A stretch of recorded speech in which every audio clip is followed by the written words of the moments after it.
welcome to a very cold and rainy Memorial Stadium on the campus of the University of Illinois in Champaign for our final state championship matchup this year. It's the big battle in the 6A game between the 12-1 Maine South Hawks and the 10-3 Glenbard North Panthers. Hi, I'm Lisa Prati with the IHSA Network, and both teams are not unfamiliar about getting to this point in the postseason. It just has taken them a little while to get back. Maine South won a state title back in 1995, and Glenbard North took second in state back in 1991, losing to East St. Louis. So both of these teams having a lot to prove tonight, and of course Glenbard North looking for their first state title tonight for the year 2000. I will send it upstairs for more information on tonight's game with Dave Bernhardt and Jack McInerney. Thank you very much, Lisa. And you know, it's been a while since they've been here, but these two teams, if we had looked in the preseason, if we had looked in the regular season, and even in the postseason, I don't know that we could have predicted this 6A championship game. Well, I don't think that many people up in the Chicago area thought it was going to be these two teams. They really thought it was going to be Naperville Central and Lincoln Way coming from the same bracket. These are two teams that had great seasons. They're going to have a great game tonight. Nobody thought they'd be here, but they are, and we're going to have a great ball game tonight. Neither of these two teams won their respective conferences, and of course, as Class 6A traditionally is, this is a Chicago-oriented sort of class. Of course, Park Ridge and Carroll Stream, the homes for these two teams. So how do they get to Champaign? Well, for Maine South, you have to be somewhat of a team of destiny. You have to pick up crucial wins, and indeed they did. In the quarterfinals, in the semifinals, both of these games, Maine South got themselves here by virtue of come-from-behind wins in the fourth quarter. Well, they really did, especially last week against favorite Lincoln Way. They were down 21-7 with a couple minutes going into the fourth quarter, and all of a sudden, Lincoln Way went dormant, and Maine South caught fire. They came back, they won in overtime, and they're down here tonight. Same with Glenbard North. They had a couple of tough games at the end, but they play in a very difficult conference, so they're used to that kind of competition. We're in for a good one. Dale Evans says that, you know what, our conference, the DuPage Valley, is a playoff test. And in fact, that's how they got here. Naperville North, they avenged an earlier loss to the Huskies, and so Glenbard North gets to play right here on Memorial Stadium turf. Well, it is cold. It is wet. The players are ready, and we are ready. Let's send it down to the field, and the public address announcer here at Memorial Stadium, the University of Illinois, Jeff Fritzen, for tonight's starting lineups.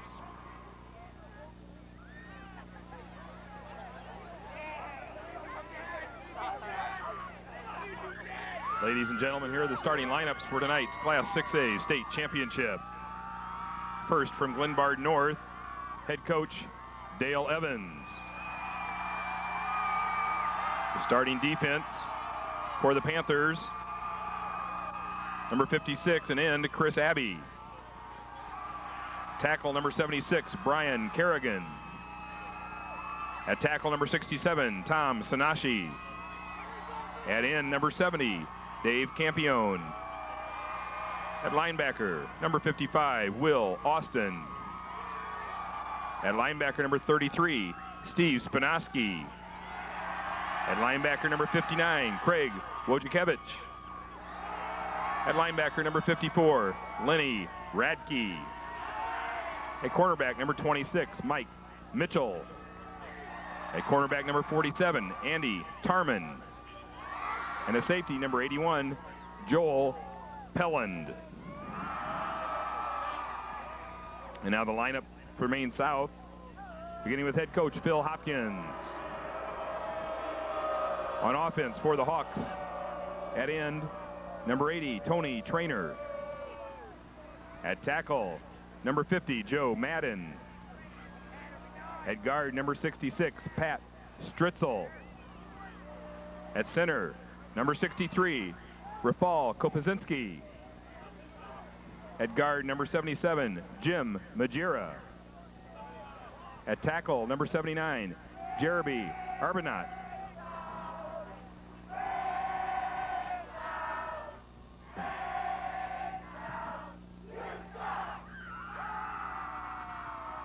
At number 45, Dominic Lupo. At flanker number 30, Joe Sergo. At quarterback, number 5, Sean Kane. At halfback, number 33, Corey Norman.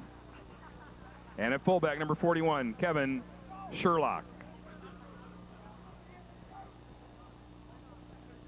Championship game. It's a hardy bunch of souls from Park Ridge. Maine South comes into this ball game with just one loss in the season. One of the reasons why, Sean Kane, the quarterback. Well, you know, Sean Kane has come up big in the last 2 games, the Lincoln Way game and the Sandburg game, to bring them from behind in the 4th quarter to win the ball game. He's been a kid that's come through under heavy pressure, and with those kind of stats, you can tell that he knows what he's doing. He's cool, calm, and collected. He knows the offense. He knows what Phil Hopkins wants to do. This is the main go-to guy. Trainer has 47 receptions. As you can see, he has a broken wrist, but it doesn't affect him. But the big thing there is that average. As far as Glenbard North is concerned, they have a man in the backfield that just pounds away the yards. That's Brian Mitchell. Well, you know what's interesting about that stat, he has 1,500 yards, but he was out of 2 games early in the season with a sprained ankle. And the other part that's so darn interesting is when you have 1,500 yards and you're playing in a league like the DuPage Valley, you are special. On the defensive side of the ball, Dave Campione obviously is a kid that can really run. I always look at the sacks because that tells me how active he is. And he's a kid that's got great pursuit and great feet. Glenbard North and Maine South, 2 unlikely combatants here for the 6A title, but one will bring home the big trophy. Joel Pellin will boot it off. He'll send it down to the 5-yard line. To the 20, 25. This is Corey Norman.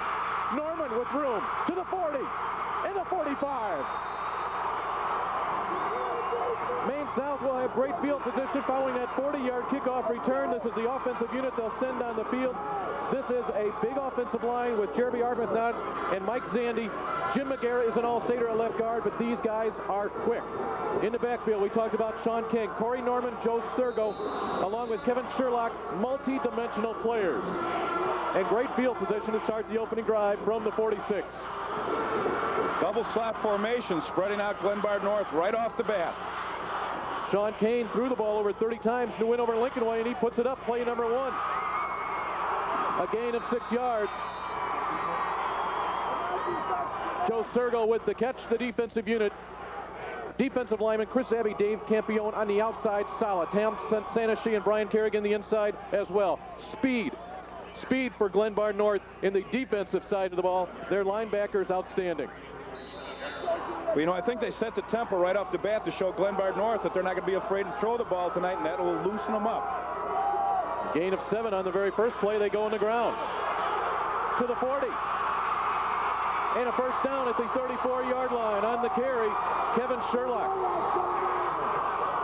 13-yard pickup. Well, this is just a power play off tackle. He'll follow the lead block in here, and here he comes right in through here. This is one of their favorite plays, and they've done damage all year long on that particular play. Both backs have over 800 yards, so they complement each other.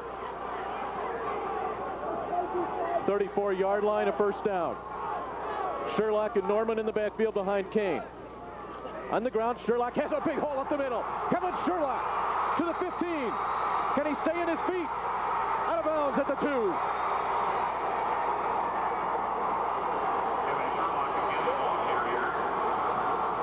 .32-yard run for Kevin Sherlock.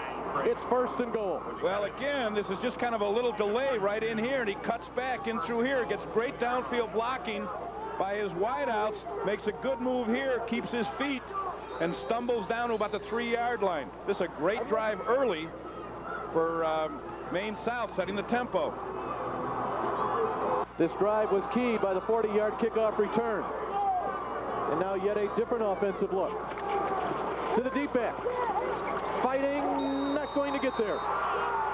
The quickness from the Glenbard North defense will stop Chris Fosco in his tracks. Maybe a gain of a yard.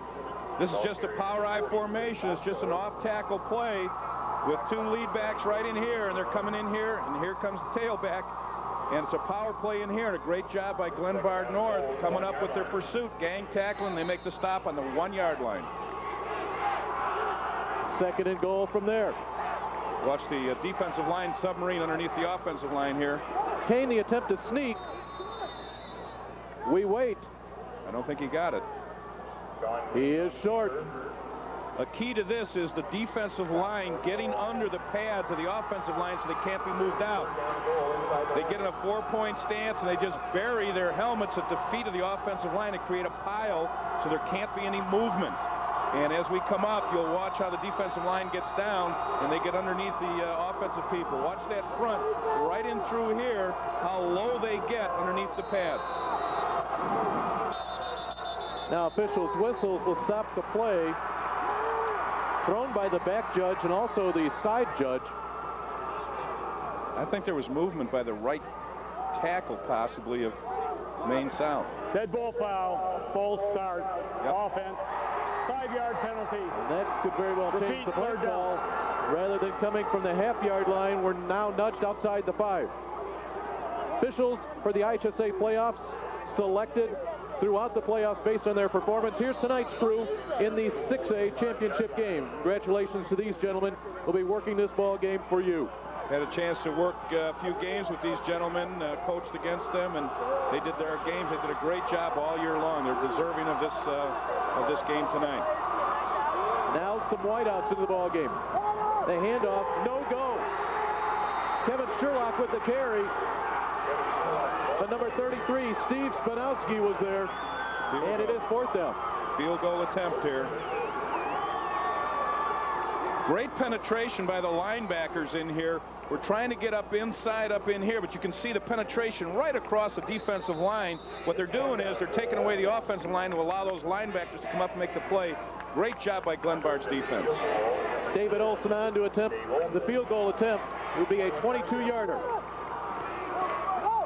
Olson's kick makes it through. He was toying with that far right upright, but with 8:43 left here in the first quarter, the Hawks from Maine South will draw first blood, but it's a moral victory of sorts for Glenbard North to keep Maine South out of the end zone. Well, that mental discipline down in the goal line, and you have a procedure call with motion with the lineman. You can see the coach talking to him right now. The band is playing. The fans are into it. There's your score. This is the IHSA Television Network.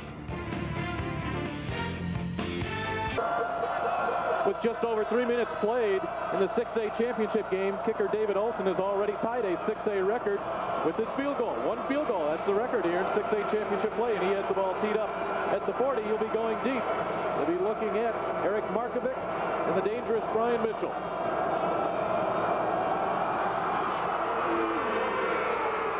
This will come down to Mitchell. He's got an opening.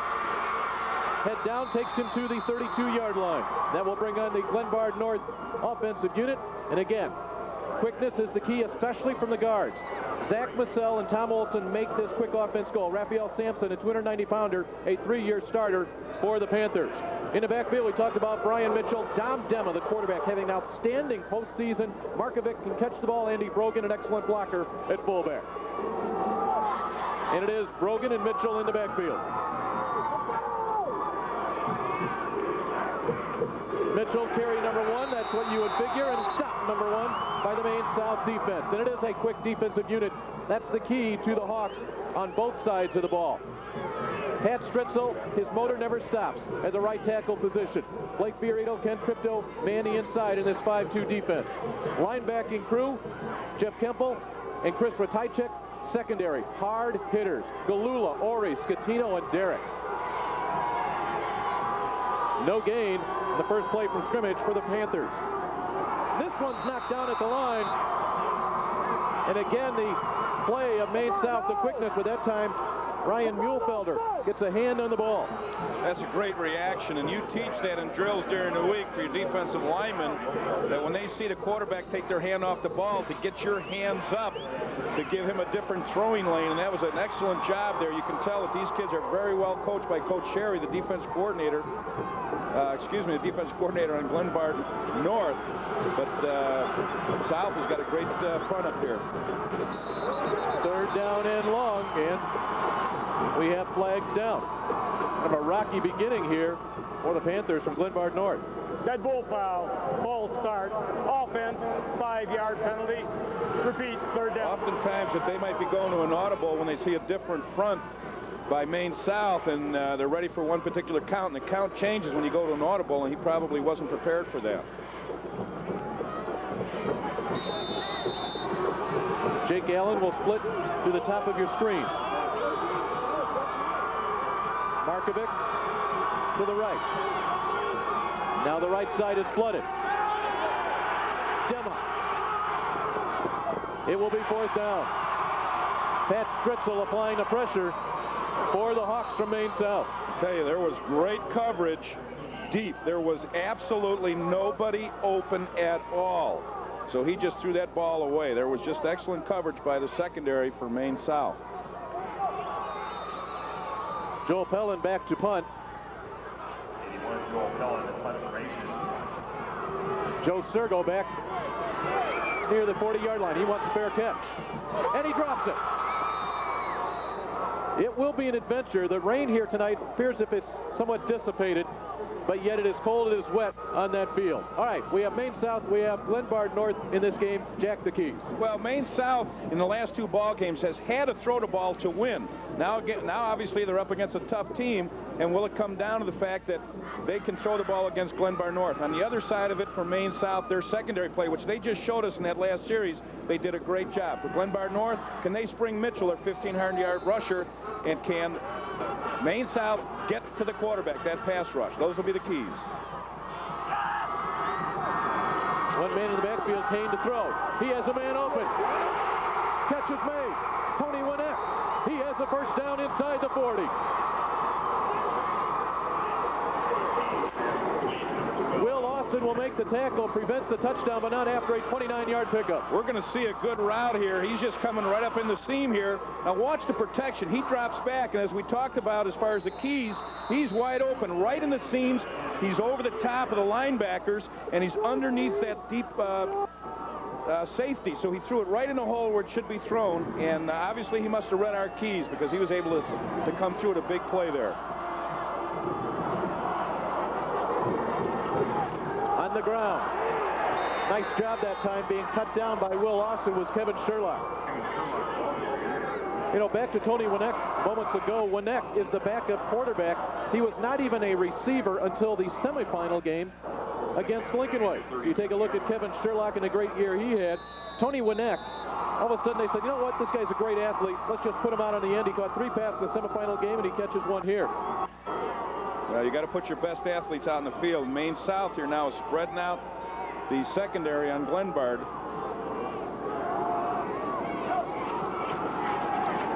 Kane to the air again. He gets protection, but not now. Dave Campione from the backside. They'll say it's an incomplete pass. Rafael Kapuscinski with the fumble recovery, but actually with the incomplete ruling, it's a moot point. But Dave Campione, a great pressure. There was a flood route in this direction, but you can see the pressure coming right here on his backside, and that's the part that he cannot see. A quarterback cannot see his back. That's why they always put the best tackle to the left side, because that's the quarterback's blind spot. Dave Campione, number 70 for Glenbard North, 6 foot, 185-pound junior. He has 24 sacks this season. Long 3rd down here for the Hawks. Kane takes a hit. He is going down. Steve Spanowski, number 33. He won the Black Cat Award last year for this Glenbard North team for the best defensive player. He puts the clamps to this drive right here. Well, again, the secondary now for both squads has done a great job. Glenbard just shut down all those receivers. Every one of them was covered. He couldn't do anything with the ball but eat it, and now they're going to try and punt him down into the hole. David Olson doubles as the punter for Maine South. Ernest and Mitchell back at the 10-yard line. Let's see how Olson handles this. Well, they will start from the 15 as Ernest will make the fair catch there. 21-yard punt. The bottom line is the ball will start at the 15-yard line for the Panthers. Today has been an interesting day weather-wise. It started with rain, heavy rain in the morning. Here we are at night. Well, we've gotten better, right? It's now a light rain. It has been really, Jack, a rugged day for fans, players, coaches alike. This has been one of those days where you have to be the super fan to be out here, but we've seen some great football by some great football teams, and just to be here is a plus. The weather, you know, that just happens to be something extra. This the 6A championship game. We're midway through the first quarter. Mitchell with the pitch. Mitchell hard running, brought down by Ryan Muehlfelder, but not before Mitchell picks up about 7. Well, this is a bread and butter play for Glenbard because they like the power pitch where they get a lot of people out in front of Mitchell, and you'll see everybody reach blocking right here, and here comes the fullback coming out here. He'll be coming back in here, and Mitchell coming out in here, and they're trying to seal off the linebackers inside so he can get outside, and when you average 7 yards a carry on a play like that, that's your bread and butter. The inside handoff goes to Mitchell, and Mark Ory will come up hard from his free safety position to put the stops on Mitchell. That was a well-defensed play there. They tried to trap the left tackle, and he would have no part of it, and they stuffed him. Brian Mitchell, number 32, really one of the great stories. 4.75 speed last year. He went to speed trainer Tim Graff. Graff has gotten his time down to 4.55 in the 40. He has been a workhorse this year for the Panthers. Dimma plants, looking for Ernest. Can't find him. The coverage was Jason Derrick. He was right there with Ernest. Pretty good coverage. Both secondaries are playing extremely well. You know, some of the earlier games we saw today was a lot of power football with teams that didn't normally throw the ball. Both these teams are play-action teams, and they're just 50% run, 50% pass, and the elements haven't scared them off. They've done a nice job. So once again, Glenbard North to punt. No pressure on Pellet. Sergo wants the fair catch, and it'll be good field position for Maine South. They will start at their own 48-yard line following the 31-yard punt from Joel Pellet. Well, in the 4A game, Jack, we had big players. I mean, you play 6A football, you have big players. But both of these teams, we take a look at the relative sizes predicated on speeds. Not to say there isn't some size there as well. Well, you know, you get tough kids that are quick, and they're just as good as big kids that are quick. I mean, they're going to come and hit you. They run hard, they play hard, and that's what they're basing their entire defense on. For example, for the Panthers, they're super quick. Phil Hopkins on the other side with the Hawks from Maine South, he said that we were going to be very good on defense. We knew that ahead of time, and that's what wins championships, defense. 4 receivers to go out on the pattern, but they stay in the ground. And room to run for Sherlock. Puts his head down and barrels across the 35. 19-yard run for Sherlock on first down. Steve Spanowski was there along with Mike Mitchell for Glenbard North. They spread the field with 2 receivers on each side, and they run a trap. You'll see the guard pulling right here, and the back just coming right up in here. They spread the field, got the secondary off, made the linebackers loosen up a little bit. Good call, even a better run. Once again, 2 wideouts to either side. First down pass from Kane. Sergo has it. Takes the hit immediately. He's near the 25-yard line. Andy Tarman was on the coverage for Glenbard North. Nice little pick route out there, a timing route. The outside guy is going to go out, and he's going to come up under right in that seam right there, and they try to knock each other off. He drops back, pops it right in there. Watch the timing on the route. Coming from the outside right in the hole. There he is. Nice route, nice throw. Senior quarterback Sean Kang, 3 of 4 for 46 yards here in the first quarter. We still have 3.5 minutes to play. They'll mix it up on the ground. Steve Spanowski absolutely meets the ball carrier Sherlock head on. And we talked about, or make that Spanowski last year's Big Cat winner. This was Craig Wojciechowicz with the stop. He will probably win the Big Cat Award for Best Defensive Player this year. Well, you know, they're returning 18 starters from last year's team, Dave, that was 4 and 5. So Dale knew that he had a good ball club coming back, and those kids took their lumps in DuPage Valley, but obviously it paid off. Maine South only needs a yard. Kane will look to get it. He has it and more. You go behind Jim McGarrah, Rafal Kapuscinski, and Pat Stritzel. You figure you can get a yard. Spanowski with the tackle, but not before. Fresh set of downs here for the Hawks. Well, I like the way Maine South is mixing it up. They're running traps inside. They're giving them a lot of different looks as far as formation and throwing the ball. they're doing a nice job of mixing it up and keeping Glenbard on their toes.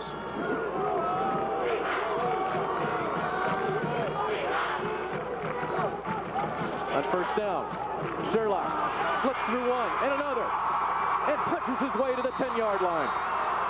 Joel Pellin may have saved a touchdown.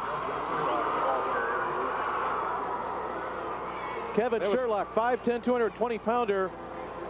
He runs that hard as well. You see the trap right up in here, and he cuts right up in here. Great job right there by the left guard, Jim McGarry, popping him loose, and a nice run after the first initial hit. They will say that his knee went down just outside the 11-yard line. Kane would like to sneak it. Why not? It's a first down, first and goal for Maine South. They hold this 3-0 lead. We're under 2 minutes here in the first quarter. Well, part of this is keeping Glenbard off balance with the formations that they're running. They give you a one-back look, but the quarterback is capable of running that sneak and, of course, running the trap with the running back. They've done a nice job of mixing everything up. How about that domination here in the first quarter? As of right now, the Hawks from Maine South have 3 points in the scoreboard to show for those big numbers. But they threaten here. First and goal. Sherlock hit and goes down. Glenbard North was tough the last time Maine South was in this vicinity. Craig Wojciechowicz with that tackle. 1 of 110 he has had this season. Well, you know, the field is shortened, so the secondary does not have to worry about being beat deep, you know, so they're playing a little tighter, and of course the defensive linebacker and the linebackers are playing tougher because you're in the red zone, so the field is not as wide. It's a little tougher down here. Again, they're spreading them out. Kane looking right all the way. Contact. Oh, there is the flag. Sergo was the intended receiver. I think they may get Helland on the flag. This is the same route that they ran before. The outside guy does an out, and the outside guy does an in. He's going to go out. He's coming in right in here, and we just throw the ball right here. Half the distance to the goal. And you can see where he gets on his hip a little bit right there. We got a bump, and we got a flag. And we have a first down and goal. As soon as they mark this one off, it will be half the distance to the goal line. Ball at the 4.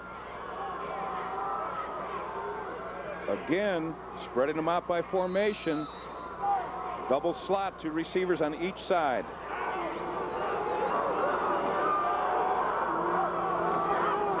On the ground is Sherlock. A yard, that's it. Well, they have really worked Sherlock.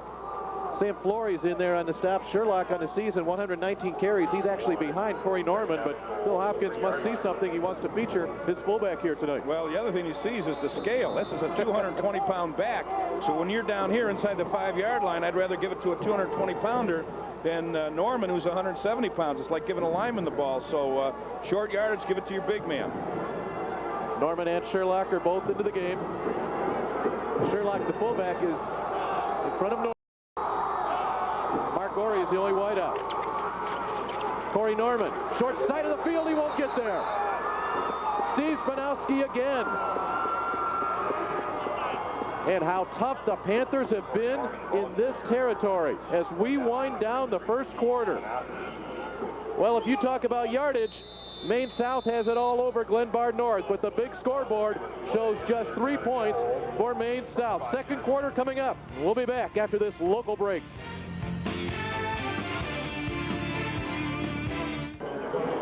We welcome you back to Memorial Stadium on the campus of the University of Illinois. This is the 6A championship. We have crowned 5 champions already here on the final weekend of the fall sports season for the Illinois High School Association.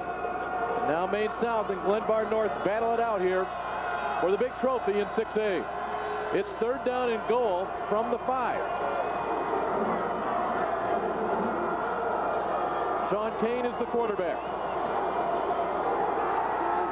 Kane to the end zone. It will be 4th and goal. Sergo thought he was held. I thought he was held. Joe Pellin was right there with him. Well, Joe Sergo is a capable receiver. Well, I'm surprised they're thrown over to Pellin's side. He's had 11 11 interceptions all year, and you know, go one-on-one against their best defenders, usually not what you want to do. There was some grabbing out there, so he was very fortunate. So David Olson will attempt his second 22-yard field goal of the night. He has one already. Winnick on the hole. Takes a tough snap. And David Olson has just set a Class 6A record with his second field goal, and with it, Maine South will take the 6-0 lead. Well, yards, yards, and more yards. The bottom line, it's a 6-0 Hawk lead. We know you're enjoying it. This is the IHSA Television Network.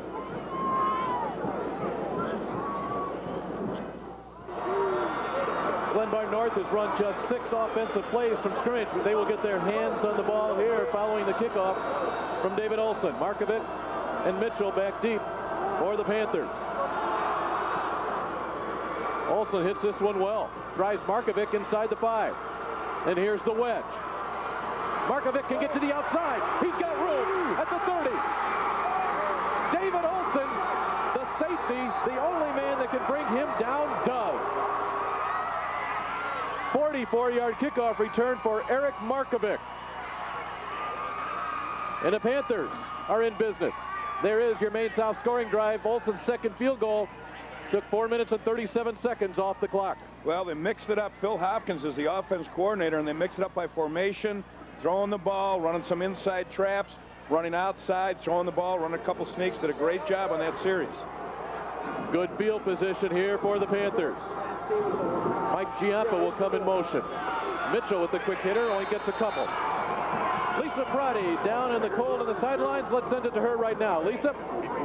Guys, there's a lot of excitement obviously taking place for Maine South, and joining me from Maine South is Sandy Dynas. She is the PEP Council Advisor at Maine South High School, and obviously you've had a lot to be excited about this past week. It's been a great, short, exciting week for us here at school. We decorated the entire school, wrote Go Hawks on all our windows, and had a great time.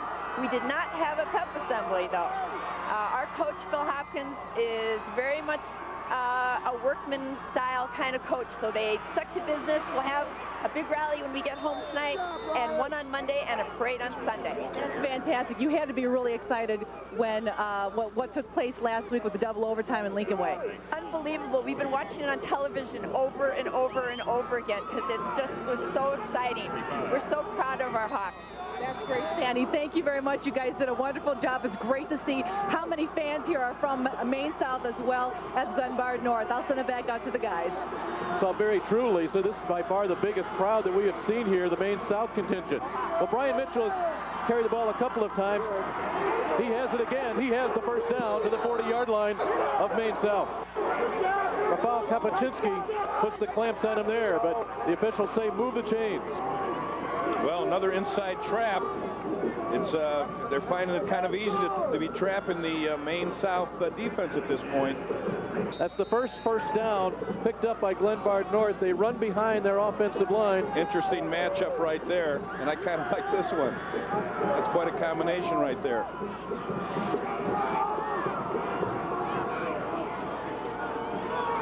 Dom Demoff, play action. Got a man open. Ernest can't get there.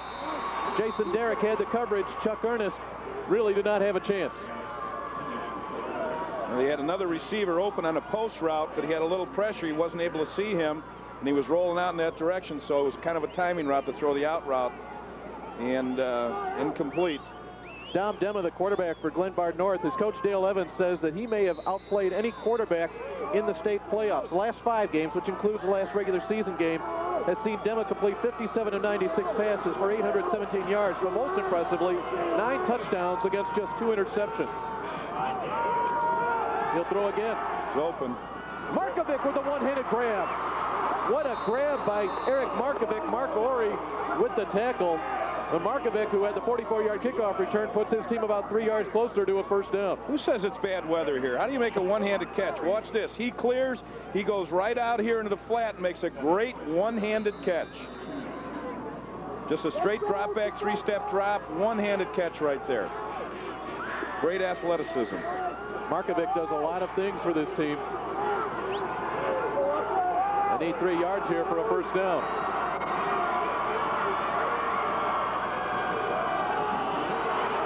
trying to get to the outside. Ori again. Mark Ori, an outstanding athlete, 6'3", 195-pounder, a great hitter all conference. Support on the run makes it a 4th down. Well, that play was not really designed to go outside, but he had to bounce it outside because the linebacker stepped up inside and people came up. Great pursuit, cut him off, took the angles, and forced him out of bounds. Great play by the defense of Maine South. 4-down territory. Dale Evans, longtime coach for the Panthers. Now a little confusion. They have some players having trouble coming in and out. The play clock is down to 10 seconds. Well, they use a lot of terminology. They're going to call a timeout, I think. They don't want to lose field position. On 4th down, they better get the snap off. They do. They need 5 yards. And the pass is broken up once again by Ori. They were looking for Markovic, and the ball will go over on downs. It's the same route that they ran before, but now the inside linebacker jumped it and almost picked it off. Had he picked it off, it was clear sailing down the sideline.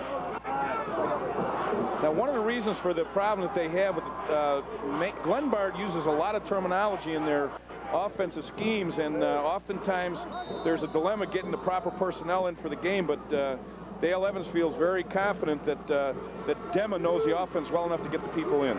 There you go. We want you to interact.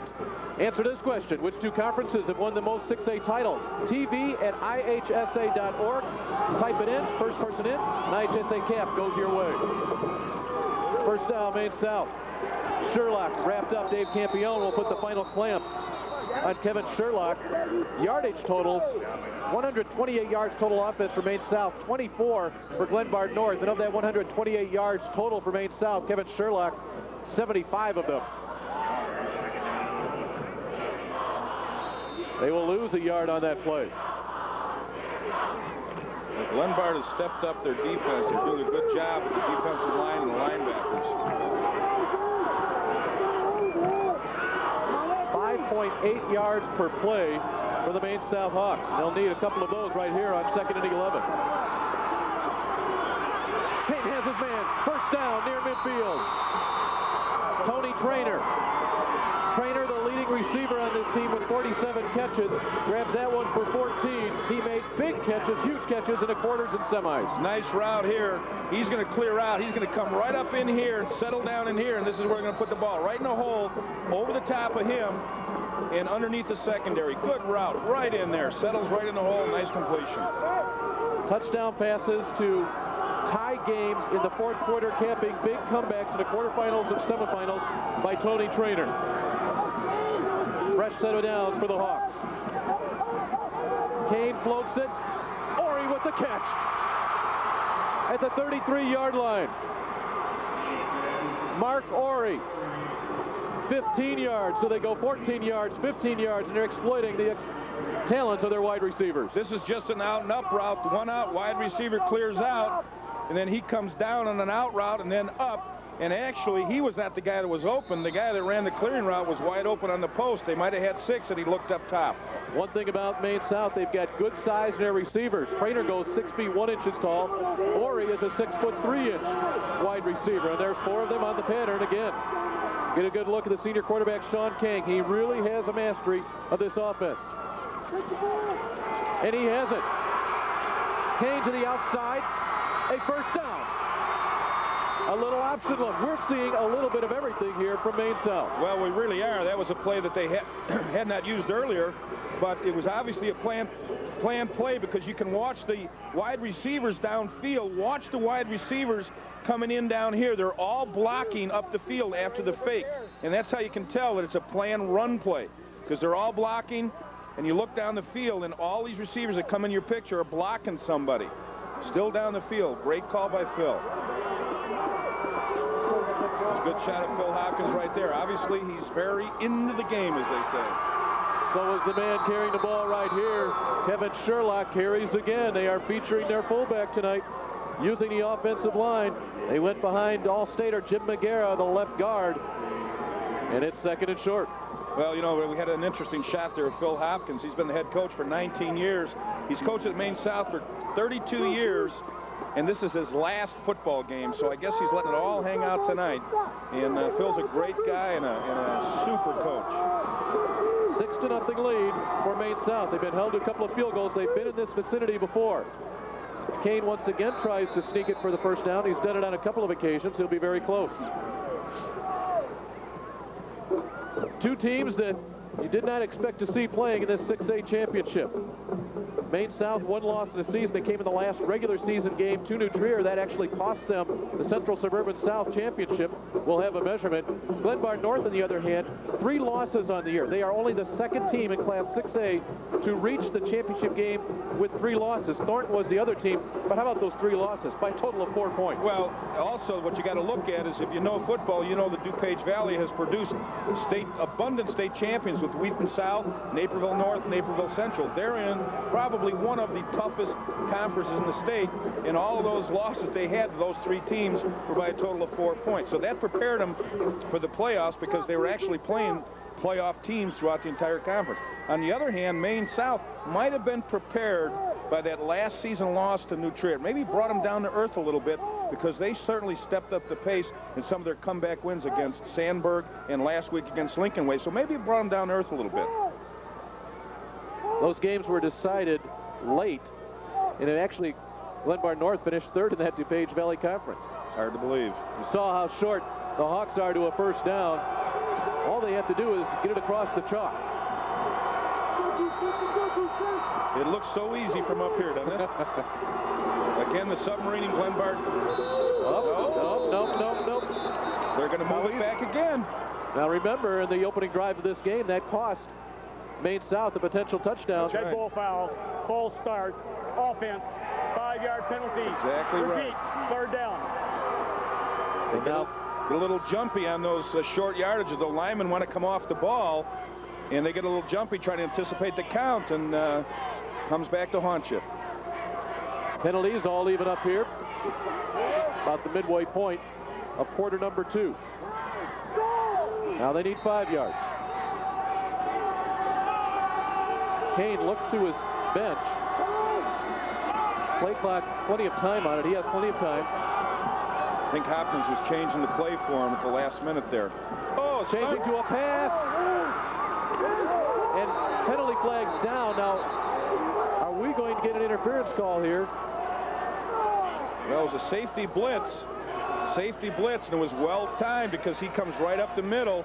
We'll see him coming right up in through here, and he makes the play right there. Pass interference. Which throws off the timing. It was going to be a timing route. Half the distance. They're looking for a flag, First down. and they got it. Matt Sergo, or make that Matt Atkins on the coverage. He may have been the one picking up the flag. Joe Sergo was the intended receiver, so an exchange of penalties here. Good shot of Phil Hopkins, his last football game of his career, of his great career at Maine South. Retiring after tonight's game. 140 wins and 49 losses at Maine South. He also coached a few years, 3 years at North Green High School. He said they've been walking on clouds since that win over Lincoln Way. First down, goal. The pass interference call gives new life to Maine South. Now Sherlock finds it going a little bit tougher. Well, when they get in the red zone here against Glenbard, Glenbard steps it up a notch and has really been awful good down in the red zone. And that's a real credit to the defensive coordinator for Glenbard North, Coach Sherry, who does a great job with that defensive line, gets these kids ready. It's your red zone production.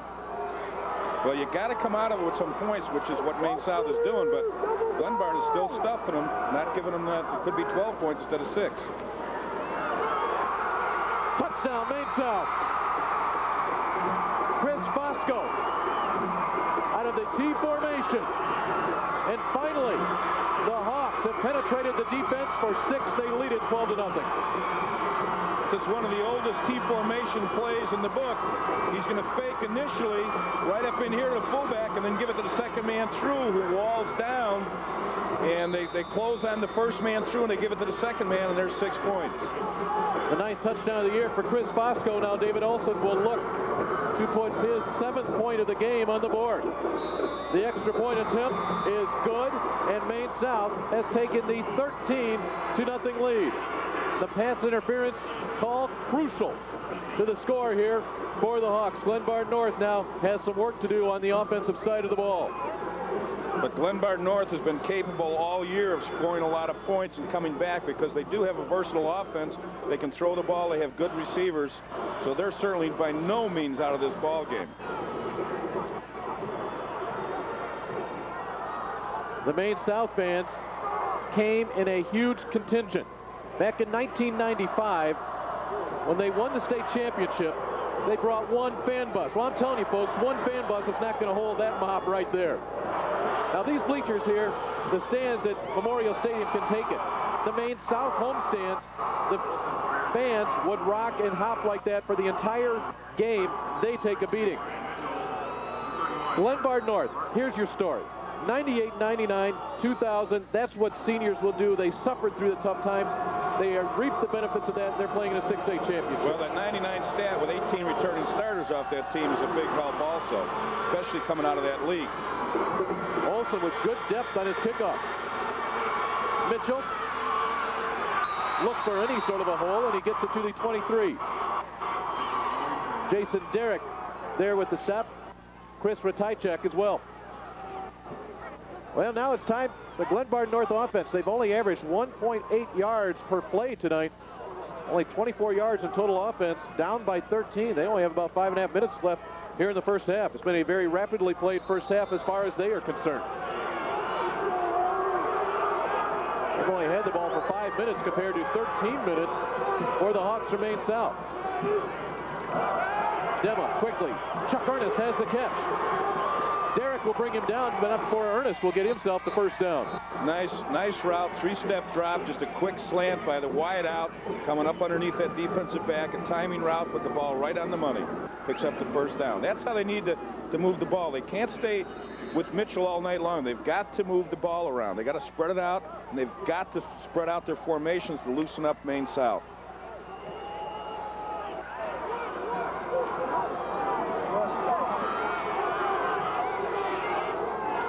Dema will give to Mitchell. He's got a big hole up the middle. Ryan Mitchell brought down. Touchdown saving tackle by Mark Orey, or Mitchell would have used that 4.55 speed to take it the distance. That was a big tackle. He was gone. We're just running an inside trap. Again, formation stretches him out. They shuffle over here, and here comes Mitchell right on an isolation, right up in here. He's got the speed right there. That's a great tackle. Mark Orey has been involved in numerous plays on the defensive and offensive side of the ball, but it's a first down now for the Panthers. They've crossed midfield. On the delay, Mitchell. And Brian Mitchell starting to get it going. Corey Norman the tackle, but Mitchell has a first down pickup of 12 yards. What happens, Dave, you get in a rhythm. All of a sudden, they've got timing. They're mixing it up. Things are going well.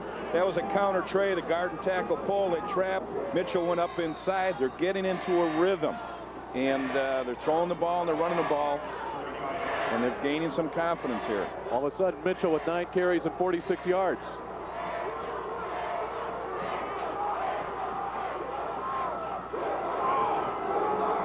Motion in the backfield from Brogan. A big hole up the middle for Mitchell. Slips through a tackle at the line.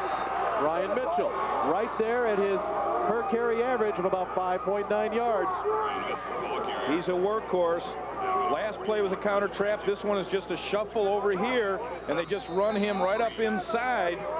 And they're trying to get the linebackers to shuffle out when the back shuffles out, and then he's breaking it up underneath against that 5-2 defense. They're trying to get those inside linebackers to slide out a little bit, thinking it's power off tackle. One of those linebackers, Chris Ratajczak, would have none of it. He makes a stop, and that after a gain of 6 from Mitchell. He's got a guy wide open. Markovic is there. Whoa! Makes the catch. He could not keep his feet. The ball underthrown just a bit, but it's first and goal from the 2. 28 yards on the pass completion from Dema to Markovic. They clear the route out in here. It's kind of a well-done route. He goes out in here. He comes up in behind, and the ball is underthrown. But you can see he gets clear right in behind that secondary. He runs an out route right there, and there he is wide open. Give me another yard, and he's in the end zone. On first and goal, Brogan slides through. Who do you think's going to get the ball? Mr. Mitchell has it. And stop. No room to run for Mitchell. Blake Fiorito, left tackle. makes his point on that one. You know, you got a couple of big tackles there, 290 pounds, and Sampson, number 79, and Sauer, 260 pounds. That's good size to run behind, especially when you're on the 2-yard line.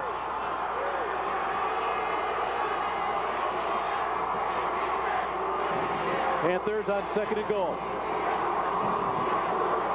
Long count from Dema. Mitchell. Ooh, tripped up. Could not keep his feet. Make that Rocco Gapistone.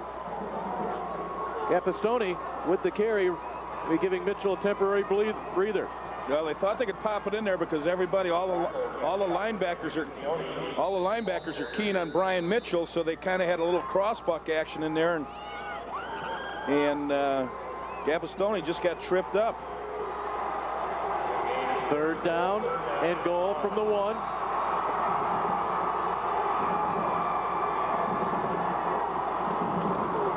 I don't know if Mitchell got there. I don't think he did. Great penetration by the defensive line of Maine South. They exchanged the line of scrimmage. They got into the Glenbard territory, and that's what you need to do as a defensive line. You can't get knocked off the ball. Great job up front by the defensive line of Maine South. Trailing 13-0 with 1:45 and a clock running in the first half. Oh, look at that. So close, but yet so far away. It is 4th down.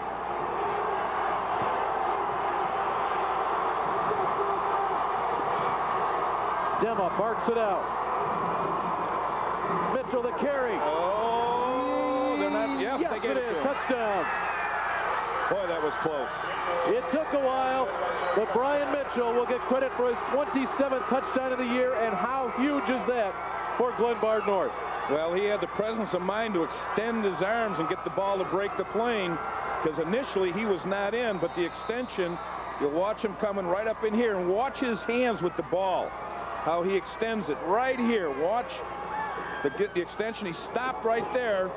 Now he's going to reach over with the ball, and it crosses the plane, and he gets the score. Glenbard North does not kick extra points. They always go for 2. Great coverage. Dem in trouble, but it's worth 2. He waited. He got Mike Giampa for the 2-point conversion, and we have a 5-point game just like that. 13-8. Maine South, the 5-point lead with 1:23 to play in the first half. This was actually initially a great job of coverage by the secondary, Maine South. He throws it back across the grain, and he's just 1 yard inside. That's all he needs, and he picks up the 2-point conversion. Nice patience. Great patience by Tom Dema, waiting for somebody to get open. We said this team does not kick extra points. First game of the season, Glenbard North was warming up prior to their game. Dale Evans didn't like the way his field goal kickers were looking. He said, forget it. We're going to go for 2 the rest of the season. We have had 6 championship games. We have had, 12 different football trivia questions. And for the first time, we have stumped our viewers. Which 2 conferences have won the most 6A titles? The guesses were made at TV at IHSA.org. Well, there you have it. We've talked about the DuPage Valley Southwestern Conference. That's the one I think that may have stopped a few people. Sure. East St. Louis has won about 7 state championships. Kickoff picked up at the 10-yard line. Norman has it. He's got big room. block, big block. He gets the block. Norman to midfield. 40-yard kickoff return on what looked to be a wonderful kickoff attempt. The ball was at the 10-yard line. That was a nice run back. And usually you think when you get pinned to the sidelines that you can break down and squeeze them down, but it was not a real good job of tackling there by Glenbard, and gave field position here to the Hawks. They have that much time remaining in the first half, looking to build on that 5-point lead.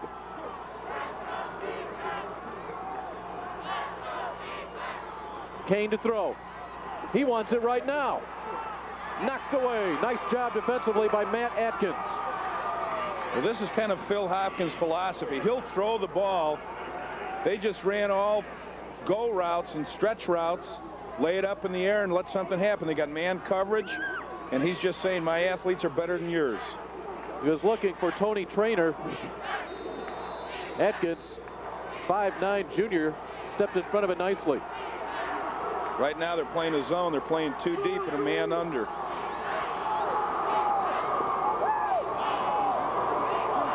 Four receivers go out in the pattern. Looking to screen. They get the block. Sherlock on the move. Sherlock has the first down. So yet another look, a 13-yard look, a good look on the screen. The play before that actually set this up. Everybody went deep. Now he comes back, the same formation, runs everybody off, and then throws the screen out here.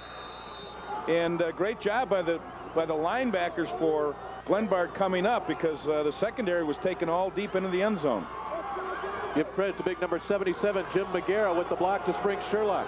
Clock running. Both teams have 3 timeouts left. Trainer had it, dropped it. Andy Tarman made sure of that. Well, it was great job by Phil Hopkins. What he did is he put trips, or 3 receivers, at a wide side of the field, and that allowed him to get man coverage alone on number 80, Tony Trainer. Ball was on the money. He just dropped it. 3 receivers up here and only 1 down here, and he runs that slant route to get that single coverage, and it's a good throw. Just drops the ball. Now trips to the left side. Top part of your screen. May have been some early movement, no flag. Yes, there is a flag. Kane slips and goes down. It looked as if one of the wideouts got it. Yeah, the inside receiver got a little antsy to go deep into the end zone, and they're going to lose 5. There's the motion call. Maine South, wonderful clock management in their semifinal win. They had to drive about 70 yards with 52 seconds left and no timeouts remaining. They eventually scored the tying touchdown with 2 seconds left. So you see 36 seconds remaining and 3 timeouts. That's a luxury for Bill Hopkins. That's a lot of time. And you know, they did that with several big 4th down plays during that drive that they capitalized on, where there was a lot of pressure on them to make the play, and they came through during that drive. Rain gear on Bill Hopkins. Offense, 5-yard penalty. Dead even in terms of number of penalties. And we try it again. Let's go, Chris. Let's go, Chris. On the 43-yard line. The 5-point lead for Maine South. Kane looking for it all. Got him. Can he stay on his feet? Reaches, touchdown. Joe Sergo, the touchdown reception, the touchdown drive. 43 yards. Sean Kane, his 14th touchdown pass of the season. That was a great job by Kane, finding Joe Sergo at 45 catches. He just takes a 3-step drop and lays it up, and he just outruns him, but the ball is so well thrown. Look where it's at, right on the fingertips, and he stumbles into the end zone, just breaks the plane. Great play. Timeout. Mike Mitchell had the coverage, and he had Sergo covered for every yard but the last 5. Well, that ball also had to be thrown over his shoulder to be perfect, but otherwise he would have knocked it down. It's a great job, a great pass, and a great catch.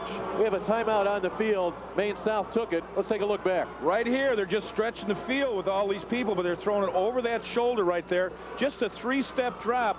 And you can see the man coverage on the inside. He's giving them the outside, but just see how well thrown it is. He knows it's the coverage, just lays it right up there, stretches out, stumbles a little bit, sees that end zone, and gets it across the plane in 6 points with 24 seconds left. Great play, great throw and catch by those 2 young men. There you have it. 59 seconds is all it took. Keyed by the excellent field goal, or excellent kickoff return that brought the ball to midfield. And it looks like the Hawks are going to go for 2. They have an 11-point lead at 19-8. They want to stretch it to 13. Trainer will head to the top of your screen. I'm looking for a play-action pass here.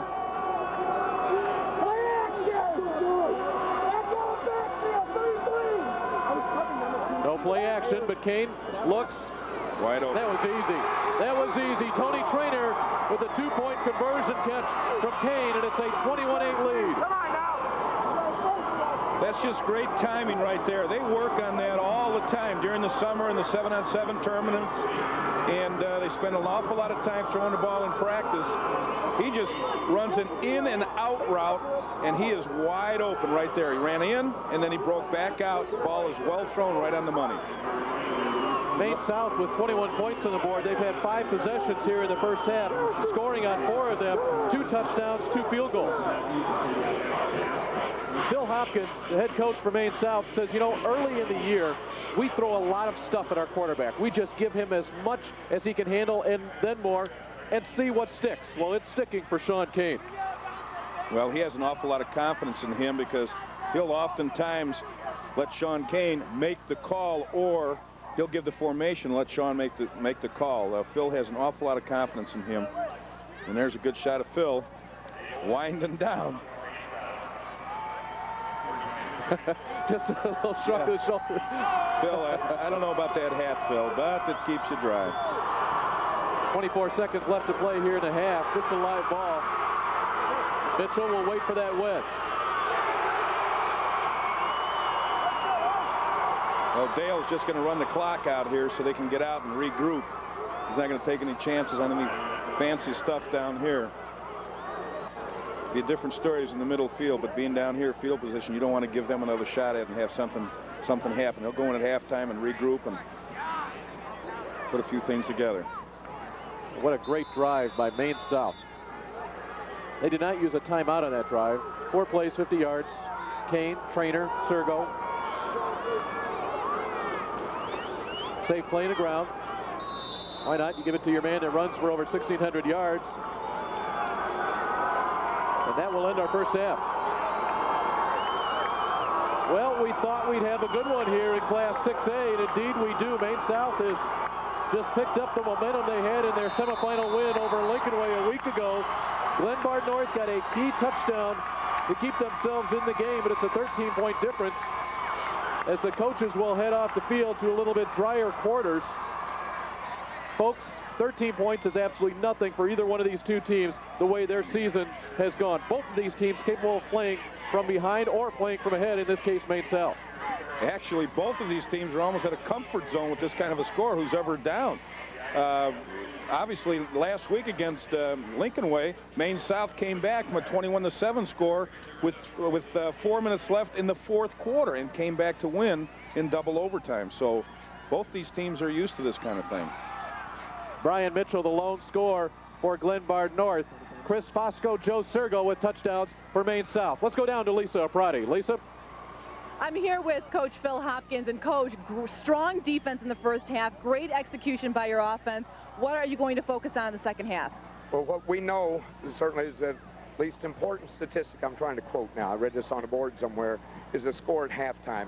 So we think if the defense will really stay in there, Glenbard got a nice drive going, and we got to do something to be sure that doesn't happen again. Okay, thank you very much, Coach. You're welcome. Back up to you guys. That's a calm man right there. Well, he's a social studies teacher. You know, nothing bothers him. They are hopping on the Maine South side of Memorial Stadium, and why not? Their team has a 13-point lead at the half. We'll take a break, and we'll be right back after this local break.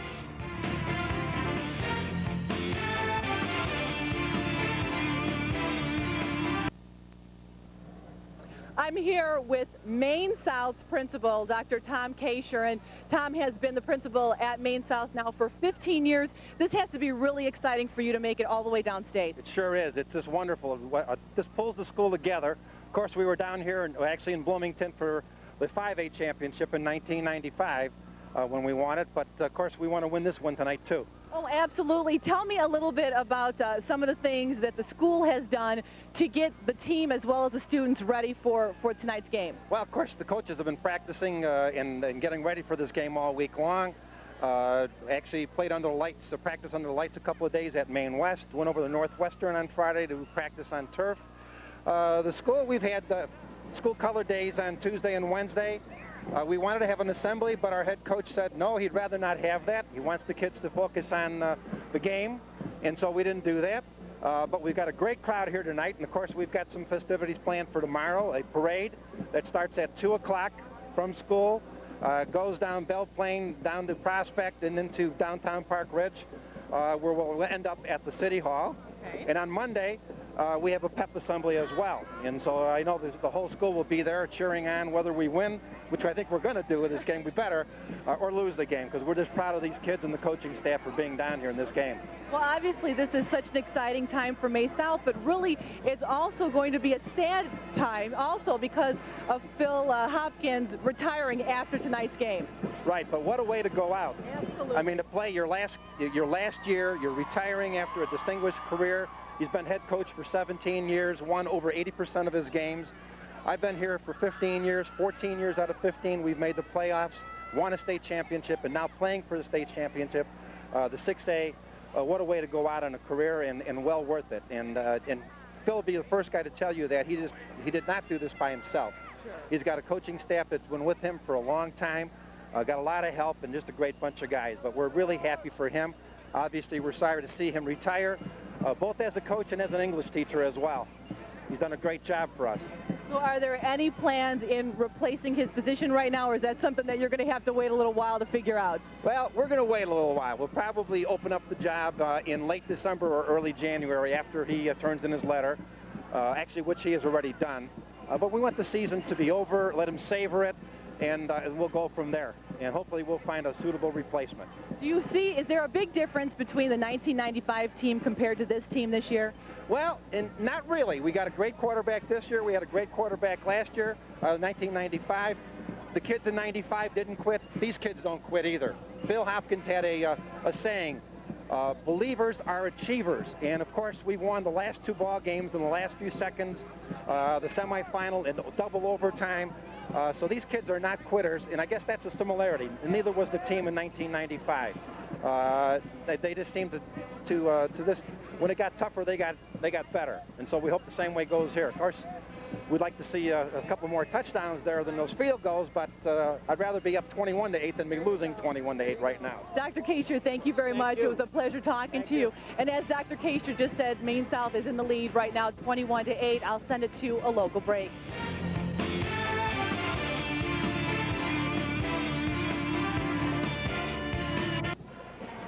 Back at Memorial Stadium here in the campus of the University of Illinois, halftime here in the 6A football championship. Maine South, Glenbard North, a 13-point difference thanks to a final drive there late in the half by Maine South.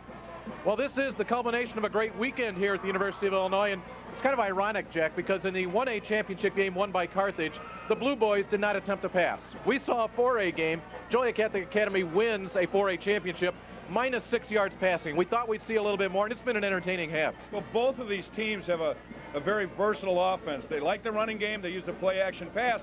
They've lived all season long with it, and they're doing a good job with it. Glenbard really needs to kick it in gear and kind of change it up. Maine South has done a great job defending the running back, and they're going to have to throw the ball. But as far as offense, Maine South has done a great job so far in the first half. We said Maine South scoring on 4 of their 5 possessions here in the half, and basically they've been able to keep the ball out of the hands of Glenbard North.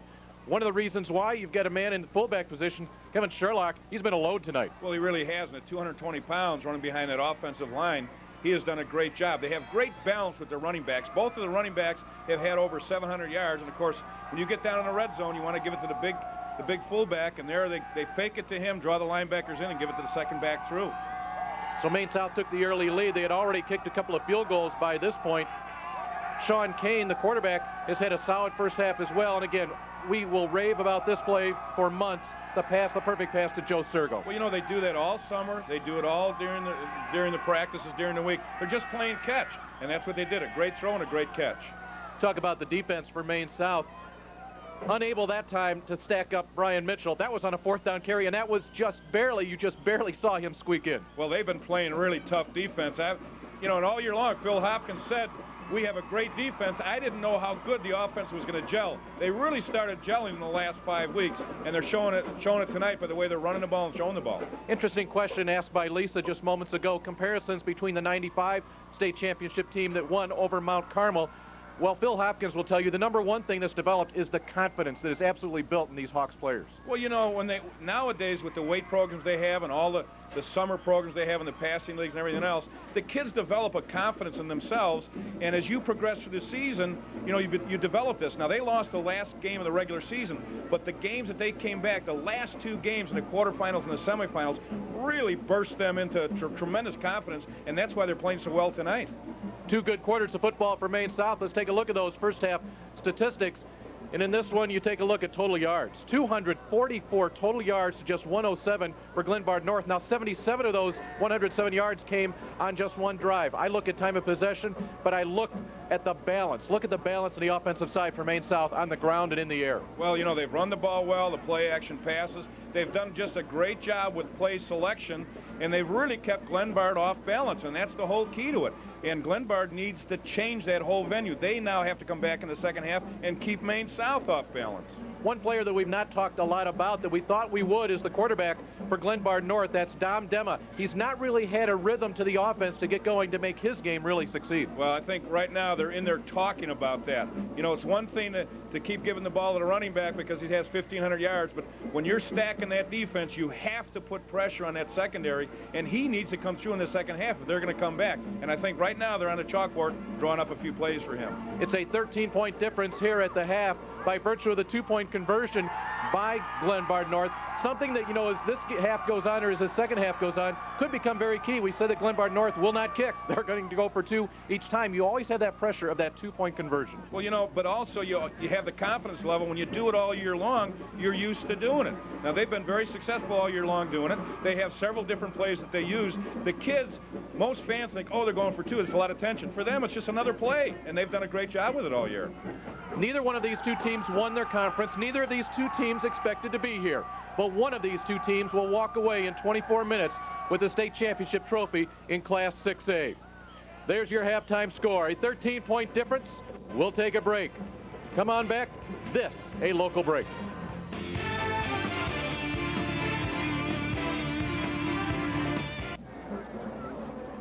The 6A championship here on a very cold and wet night.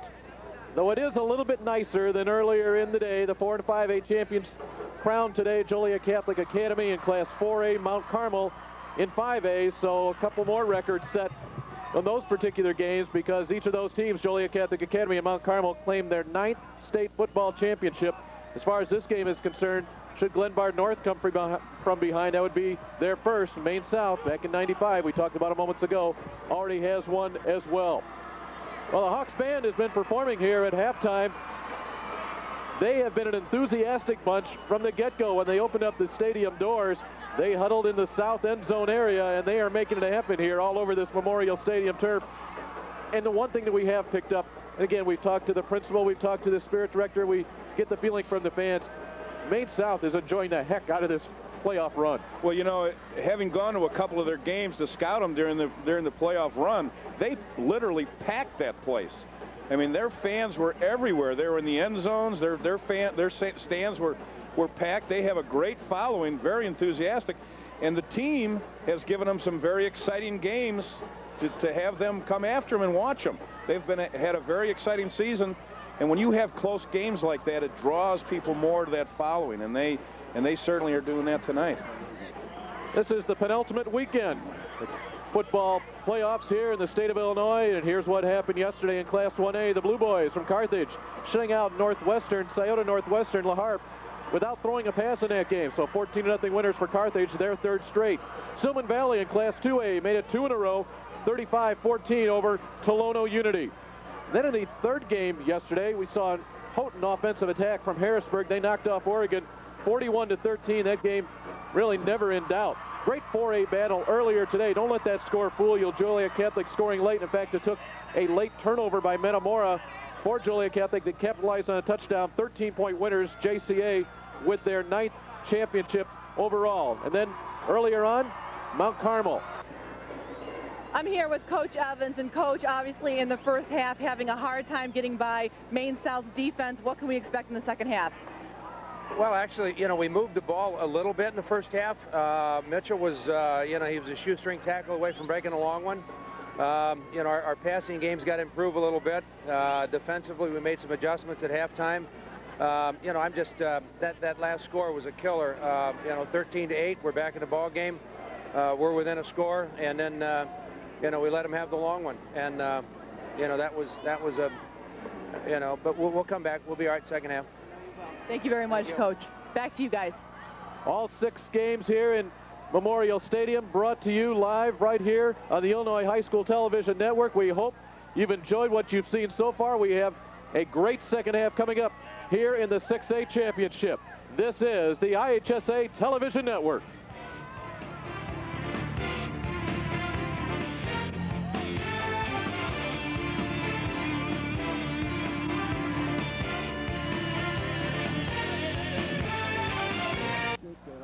Glenbard North making their first appearance in a state championship game since 1991. In fact, their first appearance in the playoffs since 1991. And for more on Glenbard North, let's go down to Lisa.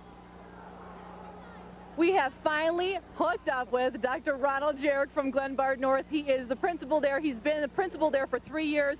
33 years, though, with the school itself. Right. Tell me a little bit how this is so exciting for you guys. The last time here, 1991, taking second place against East St. Louis. Right. Tell me about the atmosphere so far. Oh, it's awesome. It affects the entire place. You can feel it. You can see it. When we had a pep rally the other day, you can see it in their eyes. It's everywhere.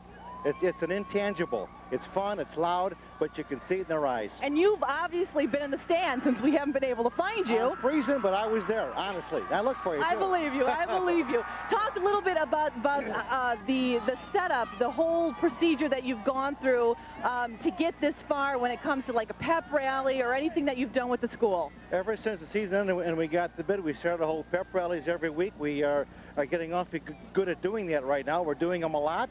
We're doing the send-offs, and we have a tremendous crowd down here, and everybody's picked up on the whole thing. They really have picked up on it, and it's fun.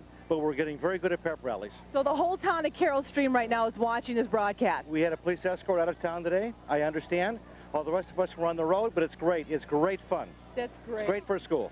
Okay, thank you very much, Dr. Jarrett. Nice to finally meet you. Thank you. I'll send it back upstairs to Dave. Thank you very much, Lisa. And, you know, we've been able to reach a wide audience here in the IHSA Television Network. We know there's one person joining us as well. That's the cousin of Maine South quarterback Sean Kane, Josh Kane. Hope you enjoyed what you've heard so far, Josh. You have to enjoy what your cousin's done. He's 7 of 11 for 134 yards and a touchdown, and his team has a 21-8 lead. We will start the second half. Maine South will kick it off. David Olson will do the honors. Starting at the 5-yard line. Mitchell, he does it all. He gets it to the 24. He's not had big running room on the kickoffs tonight. Well, this will be an important drive for Glenbard. It won't be the end of the world, but it's a very, very important drive for them to do a good job as far as field position to move the ball down the field. No team in Class 6A has ever won a state championship with 3 losses. Glenbard North, only the second team ever to even be playing in a championship game with 3 losses. Twice it's happened in other classes. Bishop McNamara and Richmond Burton in Class 3A and 2A respectively. First play, third quarter, delay to Mitchell. This play went for a big gainer early in this game, and it gets a yard there. Well, what happens is it's a counter tray. The guard and tackle pull, but the defensive lineman got in the hip pocket of that tackle and came right in behind the play and made the stop on Mitchell. Those defensive linemen, Blake Fiorito and Ken Tripto. Very quick. We talked about that earlier as far as their quickness, and they showed it on that play. They just followed the guard and tackle, took them right to the play. And we'll say Mitchell did not get anything on that first down carry. Markovic, the man in motion. And he gets the ball thrown a little bit too low from Dema. He wasn't going to go too far anyway. Josh Galula was going to make sure of that. That's kind of like a little bubble screen. The outside receiver blocks. He comes in motion down here, and then the outside receiver just blocks up field for him since the ball is thrown behind the line of scrimmage. That's legal, and unfortunately, timing wasn't too good on it. Now Markovic will join Ernest at the top of your screen. Gaffastoni and Mitchell are the backs. Pressure. Dema will go down. Blake Fiorito again. And he's enjoying it, the 5'11", 215-pound junior. Well, you can credit that sack to the secondary because he's going to roll out. It's a flood route for everybody, and the secondary comes in behind him. And the reason they're sacking him is because they had the coverage downfield. They did a great job, the secondary of Maine South, and that was why he was sacked. He couldn't get rid of the ball. Hawks should get great field position here. Helen boots it, and I think that touched the Maine South player. Oh, Let's see how they roll this. They already blew the whistle, so the play's dead. I'm not sure who it was. Well, there's no reason for him ever to be that close to the ball if he's not going to field that punt. It may have been Mike Saltis. The punt was short, and holding the ball, just waiting, is Andy Tarman, a 26-yard punt. And they will say it is Maine South football, and the Glenbard North fans do not like that one bit. Well, you know it had to be close whenever the officials get together to discuss it. And apparently the official did not have a real good view to see whether or not that ball did hit the Maine South player. But that's not a good situation. They shouldn't be anywhere near that football if they're not going to field it. Bottom line is the ball is in Panther territory. Starting from the 43, Sherlock the fullback. Hit by Spanowski. Sherlock will carry him for a couple of yards to the 40. Well, they featured Sherlock in the first half. He carried the ball 12 times for 82 yards, by far and away the leading ground gainer, and got the ball twice as much as anybody else. And they go to him on their first play from scrimmage here in quarter number 3. Well, you go back to success, and they've done a good job with Sherlock tonight. As you can see, 85 yards and a 6.5 average. That's very, very important. It's nice to come up with second down, having less than 4 to gain. 4 receivers will go out on the pattern, but they decide to run it. Sherlock the hole. Cut down nicely. Craig Wojciechowicz with the ankle tackle. That may have prevented a big game. Nice inside trap to spring him loose. And the guard pulled and kicked out. He ran up underneath it. Had he been able to cut it back up inside, watch the pull right here, and he breaks back here. If he'd been able to go this way, you would have had 6 points. He broke it outside instead of up the field. A nice gain, but it could have been a bigger gain. Wojciechowicz, the second fastest player on the Glenbard North team. He's an inside linebacker. 3rd and short. Kane likes to sneak. He's done it 3 times tonight. He may have enough for the first down. Brian Kerrigan, defensive tackle, clogged up the play in the middle. That was one of the question marks coming into this season for the Panthers from Glenbard North. They figured their ends, Chris Abbey and Dave Campione, would be solid. They wondered about the interior. Brian Kerrigan has stepped up. Tom Sanishi, the other defensive tackle, what a great story he is. Sanishi was on the freshman B team, the sophomore B team. He only was in 2 or 3 plays his junior year, and all he does is do what Dale Evans asked, and that's create piles, as we see the measurement coming up just a wee bit short. Well, oftentimes the success of the program is how well your B team players come up through the program. If they develop physically and emotionally and they're able to help you out when they get to the varsity, that's how some of these better programs sustain themselves. There is your website address for the most up-to-date Illinois high school sports information, www.ihsa.org. All you have to do is click on the IHSA website, and what you're going to get, scores, standings, and a whole lot more. The IHSA website is your #1 source for information on Illinois high school sports. Well, they need about a half a yard here. They are packed in tight. I don't know. Yes, he did. He did. Sean Kane got it, but that pile was immovable.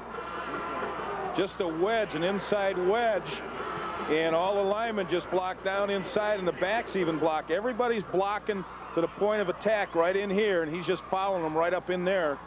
And he didn't get it initially. You'll see him pop out to the outside right there. Good effort. Ball is at the 32-yard line. The Hawks from Maine South looking to build on a 13-point lead. We are in the 3rd quarter. On the ground is Sherlock. Picks a hole. He'll get to the outside. Inside the 10-yard line.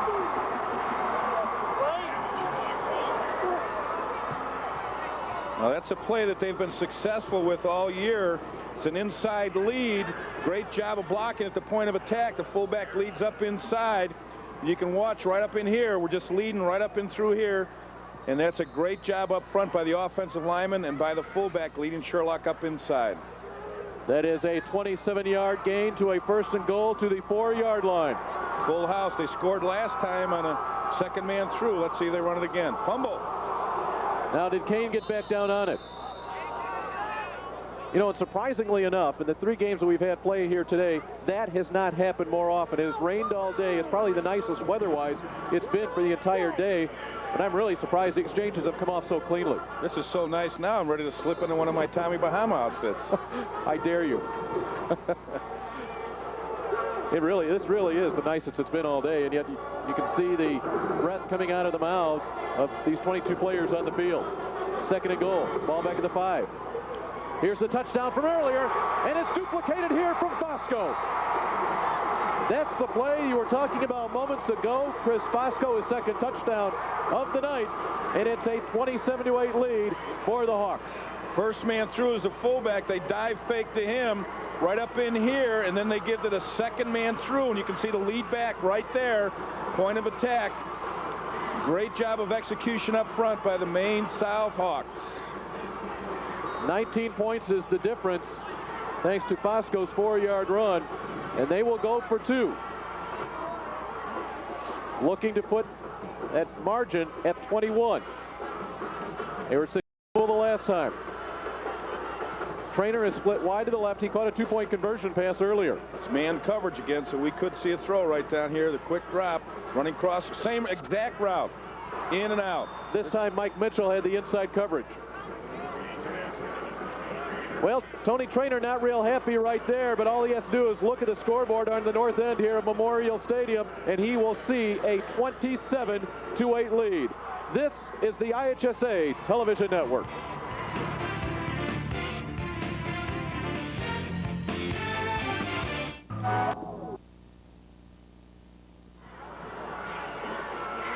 Playing in the DuPage Valley Conference, Glenbard North has been up against it so many times, and they're up against it here tonight in the 3rd quarter, down by 19 points right now. With 7:47 left here in the 3rd quarter, it's just about time to make or break for the Panthers.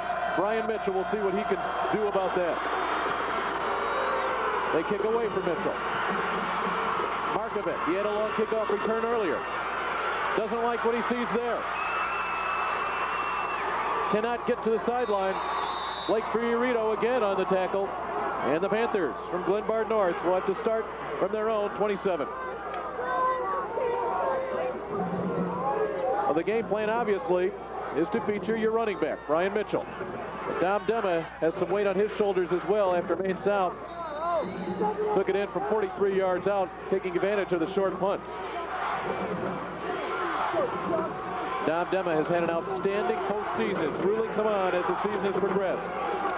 First down play to Mitchell. We'll get a few to the 30. See, what can happen is if he's able to gain 6 or 7 yards on that first carry, then they can go to play action on 2nd down, look for a longer play, and if it's not complete, come back on 3rd down and pick up that 1st down. But they've been having trouble on 1st down. They've only been getting about 3 or 4 yards, and that really changes the play calling, especially when you want to play action.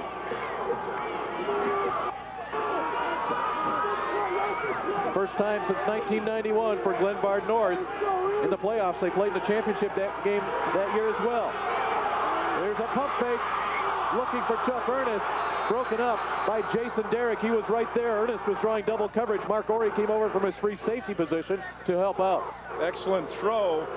We need to throw that ball over the other shoulder towards the sideline. That's where he was open. We're looking right up in here, and if he throws it over his outside shoulder rather than his inside shoulder, he's going to end up with a reception. You'll see that the ball is thrown inside right here. Had he thrown it outside towards the sideline, he would have made the catch and had a big gain. Easier said than done. Bottom of your screen. 2 receivers as Glenbard North has really had a tough time on 3rd down. He's got him again. One-on-one. Pellin can't pull it away from Derrick. Jason Derrick was right there, the 5'9", 155-pound senior. That was excellent coverage. He was on him the entire way. Super coverage. Just isolated him, one-on-one, just man coverage at the top of the screen, just a 3-step drop, and he's laying it up. And he just does a great job. He's got great position inside, goes up, has to go over the top of him. He's got excellent defensive position. No pressure on Pellin. They may let this one roll. They do. So with 6:40 to play here in the third quarter and a 27-8 lead and a 34-yard punt, Maine South will take over. All right, here you go. Now this one somebody's going to get. I know that. Name the 3 stadiums that have hosted the IHSA football finals. And all you have to do, you can get yourself an IHSA cap, but you have to be quick. You see, you have to get down on that computer, TV at IHSA.org. Type in your answer. First person in with the correct answer. 3 stadiums have hosted the championships. You've got yourself an IHSA cap. Sherlock again. Stiff arms a man. Stays in his feet across midfield. Sherlock to the 45-yard line of Glenbard. Mike Mitchell with the tackle. 19-yard run for Sherlock. Kevin Sherlock has popped the 100-yard mark, having a huge night. Nice inside trap by the guard. He just pulls. You can see the guard right here. Pulls right here. Nice inside trap. Kicks him out. He goes underneath it. Nice run. Nice cut by Sherlock. He's a big kid at 220 pounds. He runs hard. And he's had a great year for Phil Hopkins. 16 carries, 136 yards for Sherlock. This offensive machine continues. Same play the other way. Now this offensive line is starting to get it going as well, as if they haven't all night. Jeremy Arbuthnot, Jim McGarrah, Rafael Kapuscinski, Pat Stritzel, and Joe Madden starting to wear down Glenbard North. That time it was number 77, Jim McGarrah, pulling and trapping. And they've got a rhythm going, and they're doing a good job up front. The offensive line of Maine South right now is in control. Chris Abbey finally made the tackle on Sherlock, but not before he picked up 8 yards. They really are spreading them out by formation, too. Do they go to the air here? Yes, they do. Looking for 6. He has his man there. Oh! And you see the effects of the day-long rain. Tony Winnick was there. He was wide open, and on both sides of the screen, this man down here and this man up here are both wide open if he delivers the ball just a tad sooner. It's an out and up by the inside receiver. He clears out. He just tries to come back to the ball and just slips. Inside receiver cleared out, and the outside receiver just ran an out and up. Boy, what pressure that puts on your secondary, because that was Will Austin, an outside linebacker, on coverage. On 3rd and short, the pile moving up for the first down. It came back. I think it may have crossed the 35-yard line where they had to get. We'll see the spot of the ball. I think it's interesting. If you look at Phil Hopkins, next time we get a chance to look at him, you see the pile of papers he has in his hands are all the different game plan sheets, and you don't see him looking at them, but he's calling. You get a feel for the game, and you know what's working, and sometimes you just refer to those as reference. People that have scouted Maine South this year have come back and said, you know, it's tough to scout these guys, because each game is, you take a look at Phil and see if he can make that turn. There you go. There you go. Look at that. My goodness, Phil, that's a lot of football to be carrying around. Tough to scout this team, because it seemed like there was a different game plan for every game they played. And obviously there's a different game plan, but an entirely different game plan as they pick up another first down. Well, you know, they pick out what they think are weaknesses or areas that they want to attack.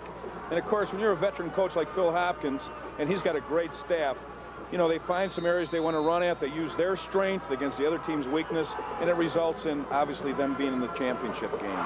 That was their 17th first down of this game. On the other hand, the Panthers from Glenbard North have just 5. Sherlock, the initial hit, and there's Dave Campione, number 70, just grabbing a hold and spinning down Kevin Sherlock. It was one of those plays where you go to the well a little too often, and they kind of stuffed that one. It was an inside counter, but a nice job by the defensive lineman from Glenbard. They got right in the hip pocket of the guard and tackle, and made the play from behind. Brian Kerrigan was there with Campione. The one thing, we have not mentioned Dave Campione's name too much. He has 24 sacks on the season, but Kane has gotten great protection when he's had time to throw, or when he's had the opportunities to throw. Well, they're keeping him off balance also with the play action and how well they're running the football. He sits in the pocket again. The catch is made. Tony Traynor makes the grab, and what a luxury it is to have a team with this many good receivers that can run the patterns, that have the great hands, and make the catches. 15 yards on this one. Well, you know, he's got a broken wrist, and you'll see they're coming down here, and then they work inside, and it's just a timing route. He gets underneath underneath the secondary and behind the linebackers, and there he is with a broken wrist, and he's still making the catch. Yet another first down and time off the clock. That's pretty efficient night there for Mr. Kane. Now that inside clogged on 2 successive plays. They're running that inside trap, and it's not going too well now. They've been better off outside on the perimeter as well as running that power. When they go into this formation, they only have one back that limits what they can do inside. So I look to them, and now when they're inside the red zone here, to go to their two-back set where they have a little more power. Defensively, number 76 for Glenbard North, Brian Kerrigan, is in a factor in the last couple of plays. Brian is an Eagle Scout, a solid citizen, that big defensive tackle. There's the two-back set we talked about.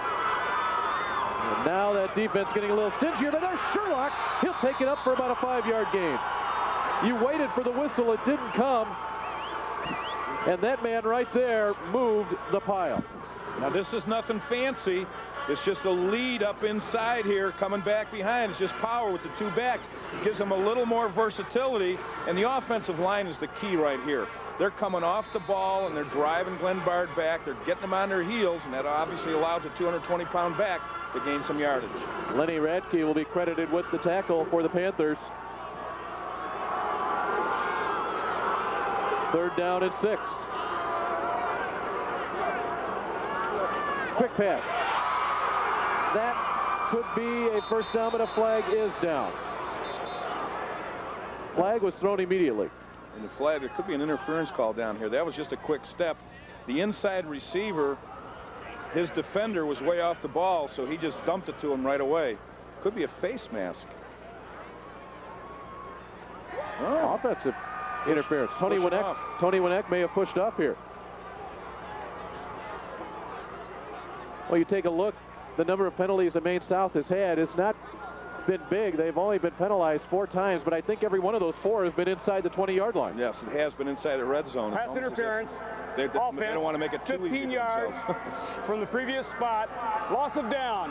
We have 4th down. 4th down on the loss of down, back to the 30-yard line. There's a good shot of Dale Evans on the sideline. Well, 2 veteran coaches in this game. Dale Evans, his entire coaching career has been at Glenbard North. They go for it on 4th down.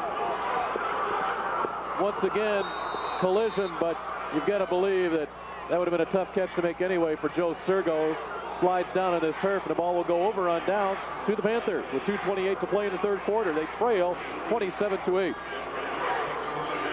That was a good stop for Glenbard. They obviously needed to do that if they want to get back in this ball game. And I look for them to open up their formations. They've been in pretty tight, and they need to spread them out so that they're able to throw the ball down the field. The defensive line of Maine South has been stifling the Glenbard North offense to this point. 18 rushes for just 57 yards for Glenbard North. Dom Dema has completed just 3 of the 11 passes for 47 yards. They stay in the ground, looking for that 6 or 7 yards on 1st down. That time they will get 5. A good second effort.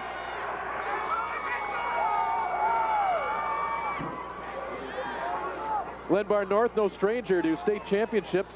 Success in the gymnastics side. Boys in 92, the girls in 82 and 83. In 1994, girls cross country brought home the big trophy. Football has some work to do here in the year 2000.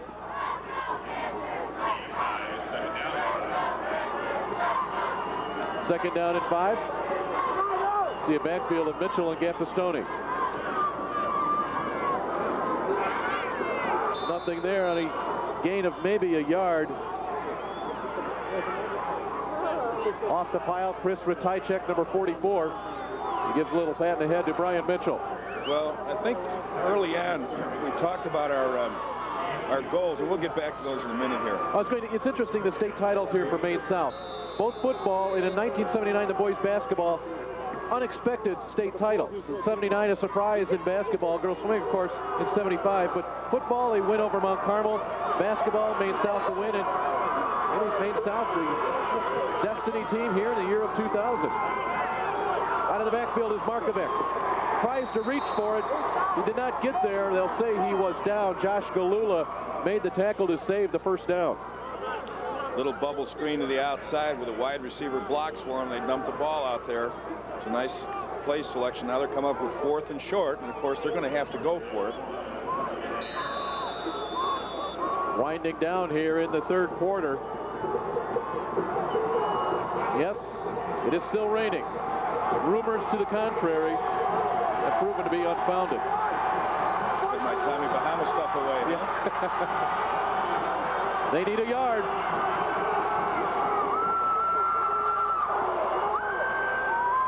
They've got it. Why not give it to the man that's rushed for over 1,600 yards? Brian Mitchell picks up the first down. The drive will continue. Well, they go to their bread and butter, just power right off, following right in here, coming off tackle. Good job by the offensive line, coming off the ball. Good job by Mitchell, just putting his shoulder down and picking up the first down. Little play action. He's open. Mike Giampa cannot get it. Again, we've talked about the secondary coverage all night. Mark Ori was on the coverage again for Maine South. It has been tough to find a man in a black jersey. They've done an excellent job defensively, there's no doubt about it. The secondary has been really stifling to the Glenbard receivers.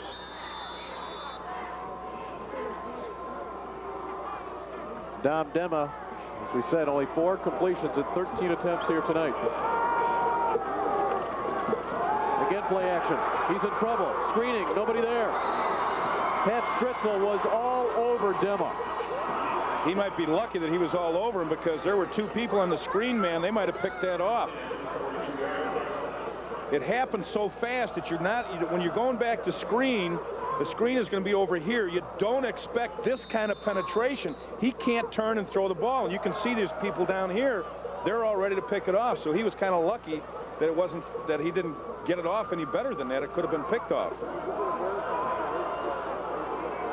They've enjoyed themselves on the far side of this field. It's 3rd down and 10. Glenbard North only 1 of 8 in 3rd down conversions tonight. Fioretto with the pressure. A prayer. Nearly answered. Joel Pellin thought he made the grab. The officials right there, and that will end our 3rd quarter. 3 quarters of the 6A championship are in the book. Maine South looking to duplicate their 1995 feat of bringing home the trophy, lead it by 19. You are watching the IHSA television network.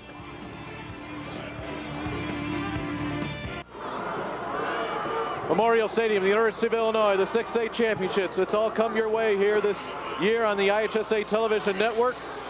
And Maine South on top of Glenbard North, 27-8.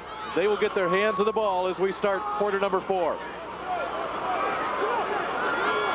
This ball is dropped. Not a wise move there. Joe Sergo with the risky play. Let's go down on the sidelines again to Lisa Prati.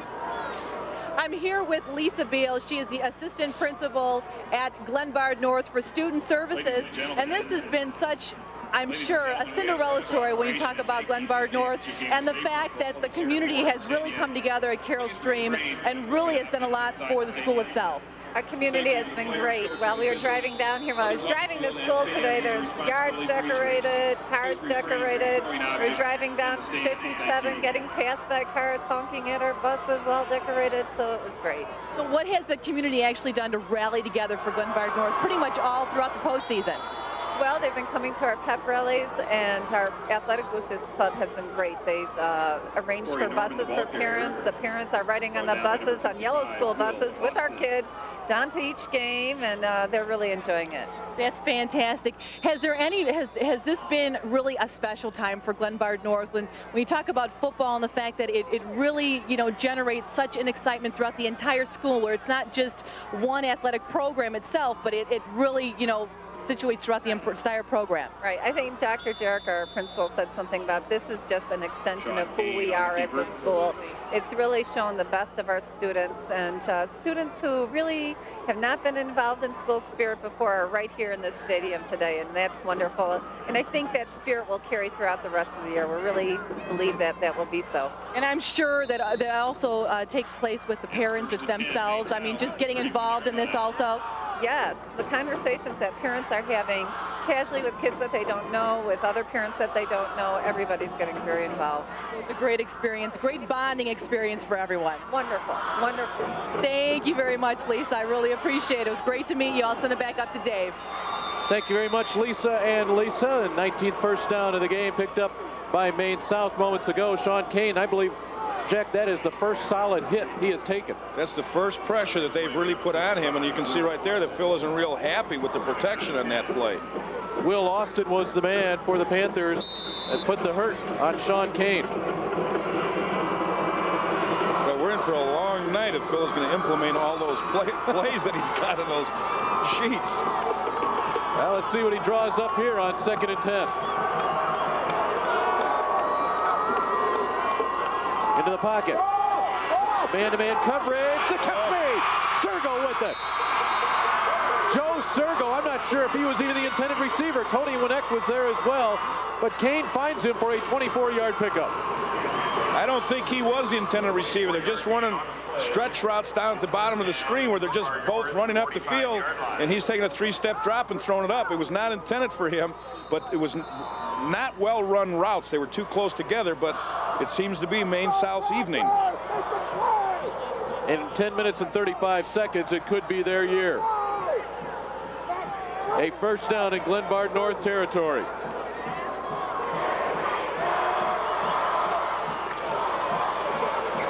Corey Norman cut down. Once again, coming from the outside was Will Austin.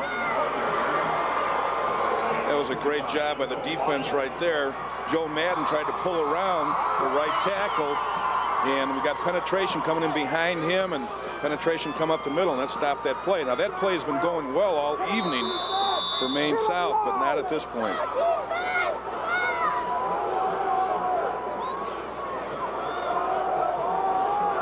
Bill Hopkins sees 9 minutes and 50 seconds on the clock. Would like that clock to move as quickly as possible. His team leads at 27-8. Second down and long. Sherlock somehow gets an extra 3 yards at the initial contact. What a huge night tonight for Kevin Sherlock, up over 150 yards rushing. He checked into this game averaging over having 800 yards on the season. Dave Campione with the tackle on that one for the Panthers. Well, they found something in the Glenbard North defense that they want to attack with Sherlock, and they've been doing it all evening, and he's been coming through on the offensive line. The unsung people up front are the ones that are really doing the job on Glenbard North's defense. Third downs tonight, Maine South, 2 of 6. They've got one here. Norman looking for the block. He gets it from Sherlock. An outstanding defensive play that time. Craig Wojciechowicz was out there. Kevin Sherlock was leading the way, and it will be punting time here for the Hawks. That's a play we haven't seen all evening. It's a stretched lead where it makes it look like he's going inside, and he's just stretching outside to look for a seam in the defense as they're pursuing to turn up inside, but it was great pursuit by Glenbard. David Olson awaits the snap. And he will force the fair catch. Chuck Ernest makes it at the 15-yard line. Through 3 quarters, as the score might dictate, the statistics overwhelming. 336 to 116 total yards. It almost seems like a more than 3-1 margin. Well, Maine South has just really kept Glenbard North off balance. They've thrown the ball well. They've run the ball. You know, you look at these stats here and see how well balanced they are. I mean, that's the key when you look at the passing yards and the rushing yards to tell you the balance of an offense.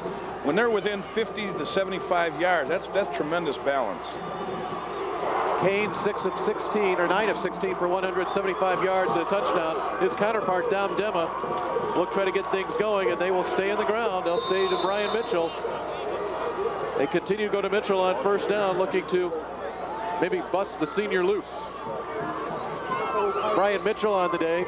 Going has been a little bit tougher. He's up over 70 yards. Of course, he averages over 100 yards per game. 19 carries, 71 yards for Mitchell. Well, it's really been fairly simple for Maine South to zero in on him because the passing game for Glenbard has almost been non-existent, so it's fairly easy for them to just zone in on Mitchell. Here's play action. Nearly intercepted by Jason Derrick. He was right there. He stepped in front. And who knows what the final 25 yards there may have yielded. Well, as we said, Brian Mitchell's been the mainstay, and part of the reason that Dema has not been able to throw the ball well is because the secondary of Maine South has done a tremendous job staying with those receivers. You know, and look back 1 week, this defense for Maine South had to go up against a Lincoln Way team featuring quarterback Casey Paws, and they just absolutely shut down Paws, picked off a couple of passes, held him to about 50 yards passing, and their defense now has put Glenbard North in precarious position. They've not been successful tonight on third downs. That was a big confidence builder for the defense for Maine South and for those secondary people. Dema looks to go to the air. Got him. Has Joel Pellin. It hangs up long enough to allow Maine South to recover defensively. Corey Norman got back there. He was open for a long time. The ball just hung up there. He had him beat by about 4 yards. They just isolated him out in the corner. He's up at the top of the screen. He just runs a kind of a post route. He has him beat initially, but the ball is just too long in getting there. Right now he's beat, but the ball is just so slow in getting there, and they close the ground, knocked down. Great defensive effort right there. Glenbard will have to give the ball up once again. Helen hits a pretty good one here. Sergo will retrieve. And there's the flag down. Is that, may I assume that was what the groan was for? Had to be. Had to be. There was. First of all, I couldn't believe that he was able to beat the contain man. His job is to turn the play inside, and he went around him like he was standing still. 39-yard punt from Pellin. Sergo's return took it across midfield. It's a little bit longer conversation than I would have guessed right here. I wonder if they're asking each other what they're going to have for dinner after the ball game. There's a good shot at Dale Evans. Great career at Glenbard North, an outstanding coach. He's had a great career in a very, very tough conference. 26 years.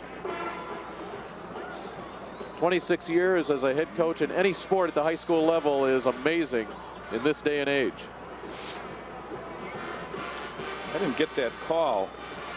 It had, I'm assuming it was a clip. An illegal fair catch signal? Well, you know, it's interesting because they've had that problem most of the night with the fair catch signal. One of the backs will signal for it, and the other guy catches it. And if you try to advance it, it's illegal. So that could be what that call was, and they're discussing the options right there with the captains. These officials do a super job, really do a great job. You know, it's a great thrill for them to be down here, to be recognized, to be one of the officials in any of the state championship games. Well, you know, the good officials, from the standpoint of the fans, you don't know that they're out there, you don't know who they are. Their peers know who they are, and of course the coaches do, because, you know, we deal with them on a weekly basis, but they really do a great job. You know, they make a call, the wrong call once in a while, but us coaches make the wrong call lots of times. So, you know, they do a super job. All right, I think this was the easiest trivia question we've had all weekend. Name the 3 stadiums that have hosted the IHSA football finals. We had invalid fair. You want me to answer? I know what it is. Go ahead. Well, it was Hancock Stadium, Dyke Stadium, Memorial Stadium. It was at Dyke Stadium in Northwestern for 2 years. Yep. Tom McNicholas out of Hickory Hills. He got in first at TV at IHSA.org. That's been a great feature we've had here this weekend here in the IHSA TV network. The interaction that we've been able to generate between viewers at home, the internet broadcast of this particular game, and of course the live feed across the state of Illinois of all 6 of these state championship games. Maine South 7 minutes and 21 seconds away from a state championship. They start it to Sherlock.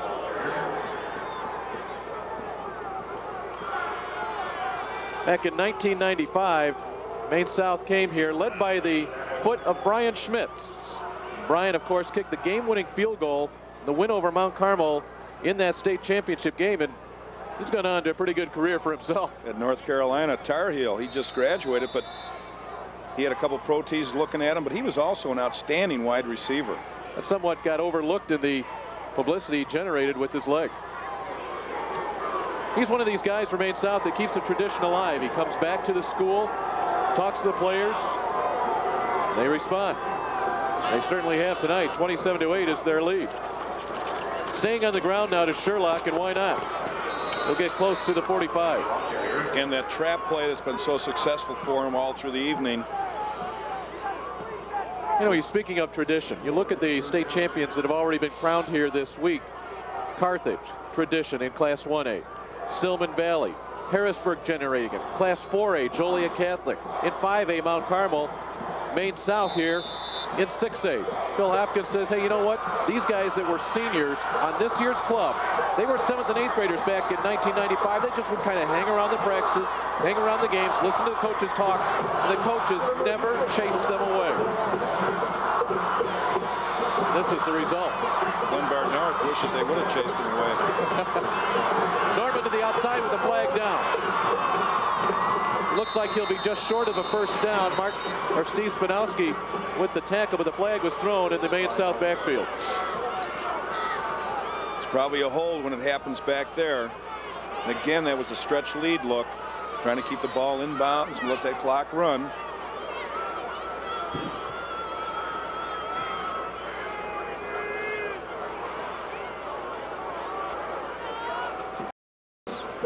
This is where we're going to spot the ball from. Here we go. Back to the 30-yard line. Holding. Hold. Offense. 10 yards. Spot of the foul. Repeat. 3rd down. That sideline has not had much to get too excited about tonight. You know, they've had a great year to get this far with 3 losses coming out of that conference, but you know, it's tough for anybody to lose in the state championship game, but they certainly have had a great year, kind of a Cinderella year. 3rd down and 20. Trying to get to the outside. Gets through one man and another.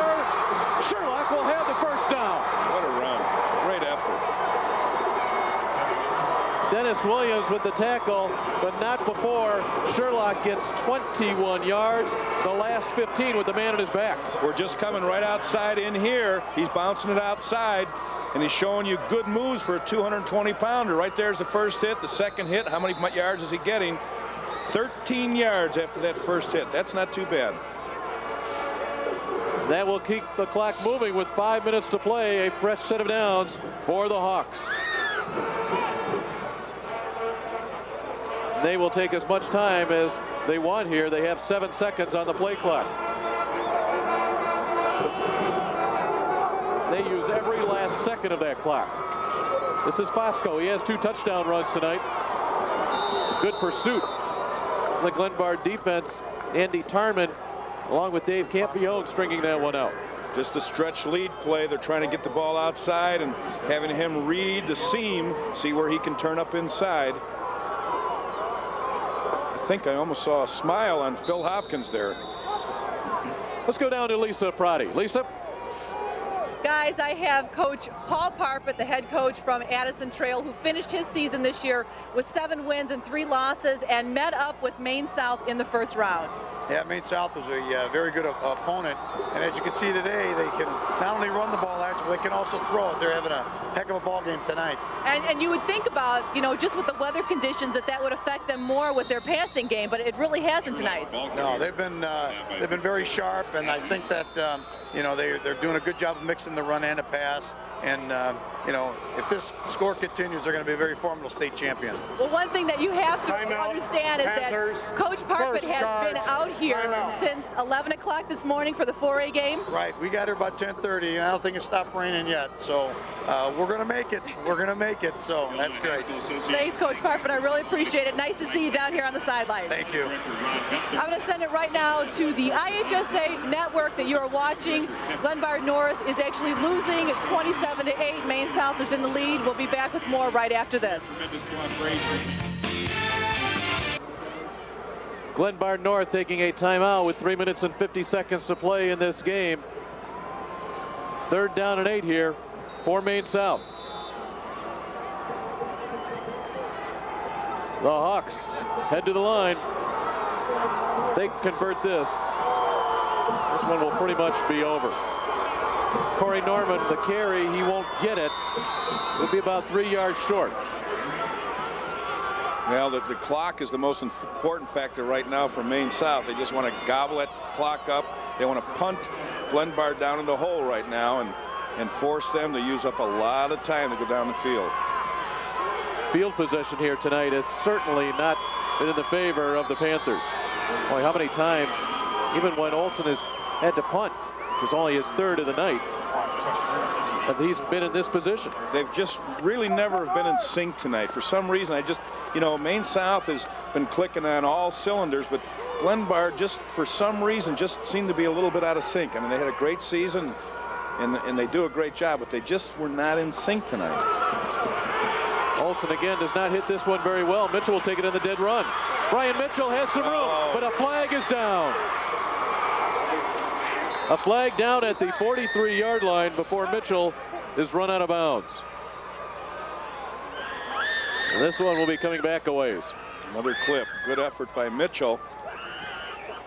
They just cannot seem to get out of the hole. Well, Maine South came out of the blocks. They drove the field 2 successive possessions, had to settle for a couple of field goals. But I really thought, even though they were only able to get 6 points on the board, they really set the tone for this game and really put Glenbard back on their heels all night. They really did. And, you know, dealing with high school kids, you never know how they react to that. You know, all of a sudden they're on their heels in the very first series, and it's like, oh my, what did we get ourselves into? Spot of the foul. Well, they're into a situation now where they're starting at their 22-yard line. 2 minutes, 50 seconds to play, trailing 27-8. Their only touchdown of the night came on a 4th down, 1-foot run by Brian Mitchell.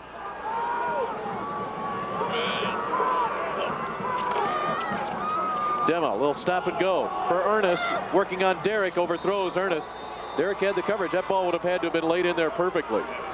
Tough throw. They're doing a great job in that secondary. We had talked about that as our keys in the beginning of the game, is secondary play, and I'd have to say that that Maine South has done a great job with it.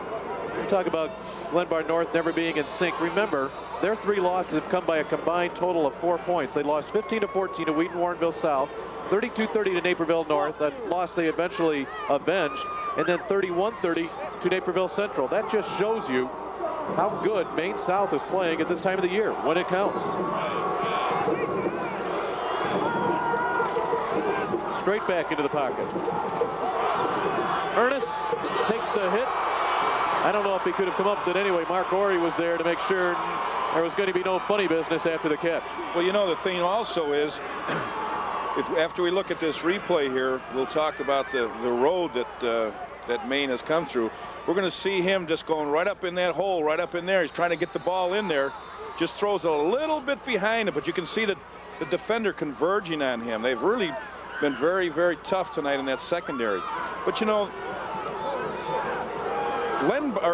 Hinsdale.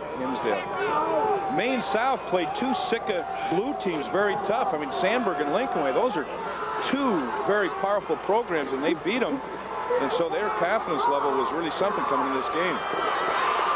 Dema tries to connect with Markovic. That ball kind of took off just a little bit. The wind has died down here. Markovic may have misjudged that. That will bring up a 4th down. Well, his timing's been off a little bit tonight, because for the year, you know, he's been very successful, 58%. He's had 104 completions for 1,500 yards. And in the last last 5 games, he's been 57 for 96 for 817 yards. But tonight, for some reason, and maybe we'll find out later, they just didn't throw the ball that often, and when they did, it hasn't been very successful. Only 4 completions and 20 attempts tonight for the Panthers. Demo on his 21st pass attempt. Ernest. Great catch. My goodness. How did he come down with that one? Oh, wait a minute, that was an interception. Well, they were both right there, so it was very difficult for us to see right in the crowd down there of the players. They're running routes right up in here, and then he's dropping back, and there's just the coverage right here is just an excellent job. You'll see him running the out route, puts it right on the money. It's a well-thrown ball, and that kind of is an indication of how outstanding the secondary has been all night long for Maine South. They have just done a super job. The interception by Chris Ratajczyk. That's the first interception shown by Dema with 2:25 to play. It's a matter of grinding it out right here for the Hawks. On the ground, they'll look to stay in bounds if they can. Glenbard tried to knock him out. Nothing doing. Sherlock is able to be brought down before he hits that sideline. I'm sure Phil Hopkins isn't too happy with that. He's probably telling him we don't want as much, just stay in bounds. They are rocking in the Maine South sides. This man right here, he's been the MVP as far as what he's done for Maine South, and he's the player of the game right there. Tonight's player of the game is brought to you by Country Companies Insurance. Real people, real answers, real quick. Big numbers for Kevin Sherlock. He's also caught a pass for 12 yards. Norman gets the call. Inside trap. There's some excited fans right there. They brought a ton of buses down for this game. The clock on the move, and they are less than a minute and a half away from greeting their team with the state championship. Glenbard North shows no indication of calling a timeout, accepting their fate, if you will. They're just going to look at that clock in the end zone and let it get down as far as they can go. And that's what he's looking at right now. He's looking at that clock way up in the end zone.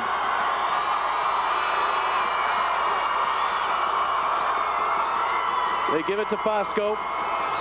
The fight has not left the Panthers. They still come out there hitting. But yet we will have just one play, and that man right there, Phil Hopkins.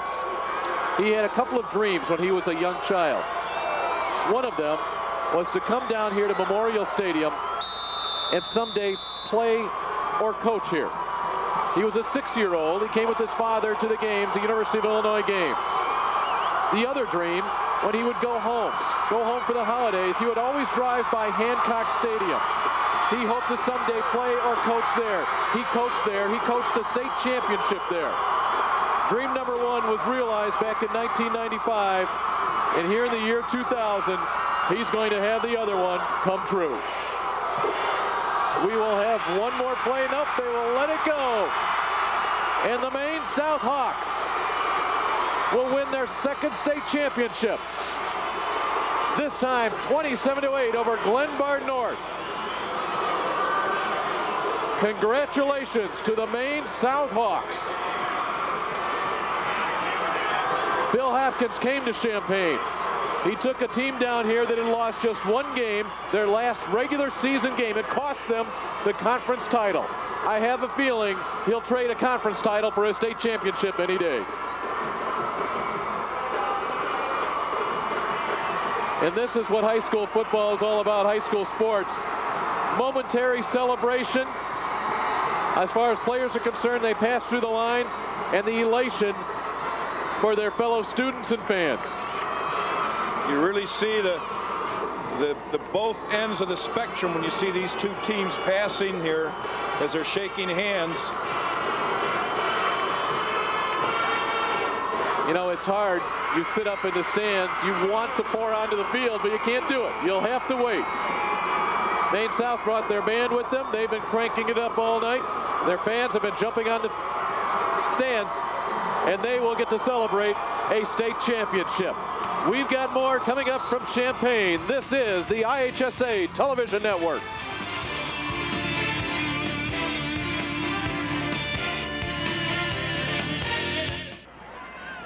I'm here with Coach Phil Hopkins. Coach, congratulations on your second title. First one in '95, second one now in 2000. How does that make you feel? Well, obviously it makes me feel special, but before I talk about that, I want to say hi to my wife, Sally, to my two sons, Hunter and Ryan.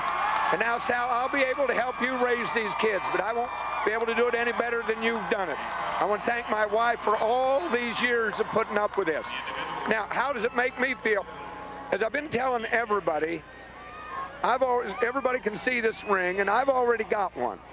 And I was telling my coaches tonight that I want these boys to have this ring too. I've had my time, and this was all about these boys doing the most wonderful job ever. So I'm thrilled to death for our players. Well, they really came out full force tonight, and especially when you talk about your defense, just incredible keeping Glenbard North at 8 points. Well, it was incredible, and Coach Magsman was very upset at halftime. He did not want to give up any.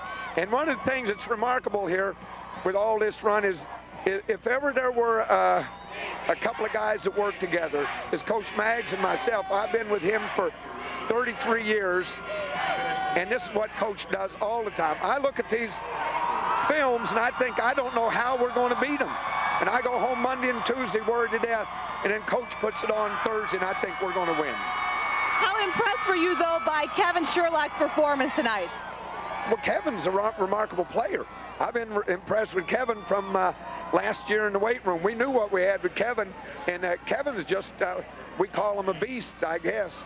Well, I think a lot of people are very happy for you tonight, but also going to be very disappointed in the fact that you are retiring. But thank you very much.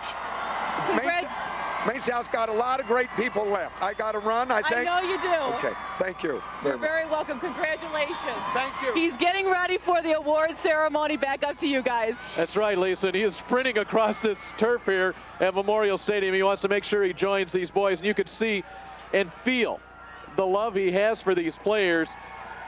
A group that has just absolutely come together for him. And it was interesting earlier in the week, and Monday, the press conference, the telepress conference that the IHSA sets up, he was asked by a member of the media, do you really feel as if you are the team of destiny, referring to his wins, come from behind fourth quarter wins over Sandburg and over Lincoln Way? Phil paused for a moment, and then with just maybe a slight edge in his voice, he said, you know, if all we have is destiny going for us, we wouldn't have gotten this far. Great point. It certainly was, and he's a great coach over the years, and what a way to go out. You know, what a way to go out, winning the state championship with a team that they knew that they were going to go pretty deep into the playoffs with, but never thought that they would get this far. And then, of course, having to have those huge upsets, and they were upsets more or less against Sandburg, and certainly last weekend against Lincoln Way to come back from the deficit that they had. There's a good shot of Craig Zeck, the principal from Downers Grove South, putting that medal on Phil Hopkins. That's Phil Hopkins, a class act. He's done a great job at Maine South. We talked about early in the game tonight, talked about these were not the teams that a lot of people expected to be here, whether it be preseason, regular season, even when the pairings were announced. But you know what? When you see the elation in these guys, that makes it all the more special that they were unexpected winners here in the 6A championship in the year 2000. Well, you know, that's what makes high school sports so great. That's what makes the pairings that they have now. And next year, you know, we're going to 8 classes. There's going to be even more teams. There's going to be more Cinderellas. There's going to be more great stories coming through the ranks about different programs that weren't supposed to be here and got here. You know, this is what it's all about. This isn't the pros or college. This is high school football, and it's a great act. There is elation on the field here at Memorial Stadium, and there's elation in those stands across the way as well. Maine South, your 6A football champions. We'll be back here in Champaign right after this local break.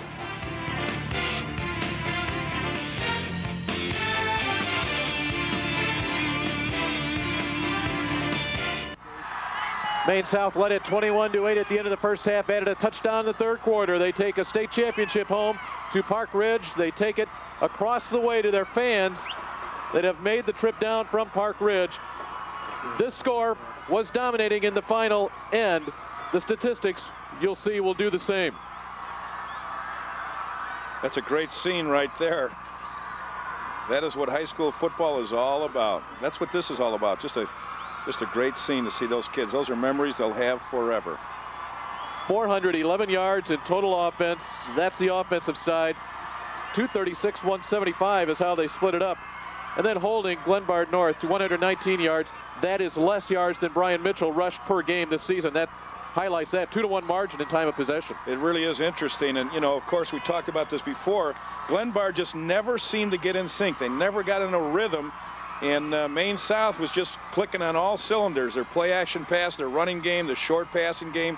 They just had it all out there, and everything was going tonight. They just did a great job. This was a state playoff series that set numerous records. Another one set. 31 minutes and 46 seconds in time of possession, and number 5 right there. Sean Kane was a major reason for that. The senior quarterback, he was the man that through the course of the season really came on. He had absolutely fabulous games in the semifinals and now here in the state championship. So the Big M flag flies here at Memorial Stadium. It stands for Maine South, and with it will go a state championship trophy. 6A champions, the Maine South Hawks, over the Glenbard North Panthers. It's been a great weekend here in Champaign. We hope you enjoyed it here in the IHSA Television Network. Thanks for joining us, everybody, and we will see you down the IHSA road.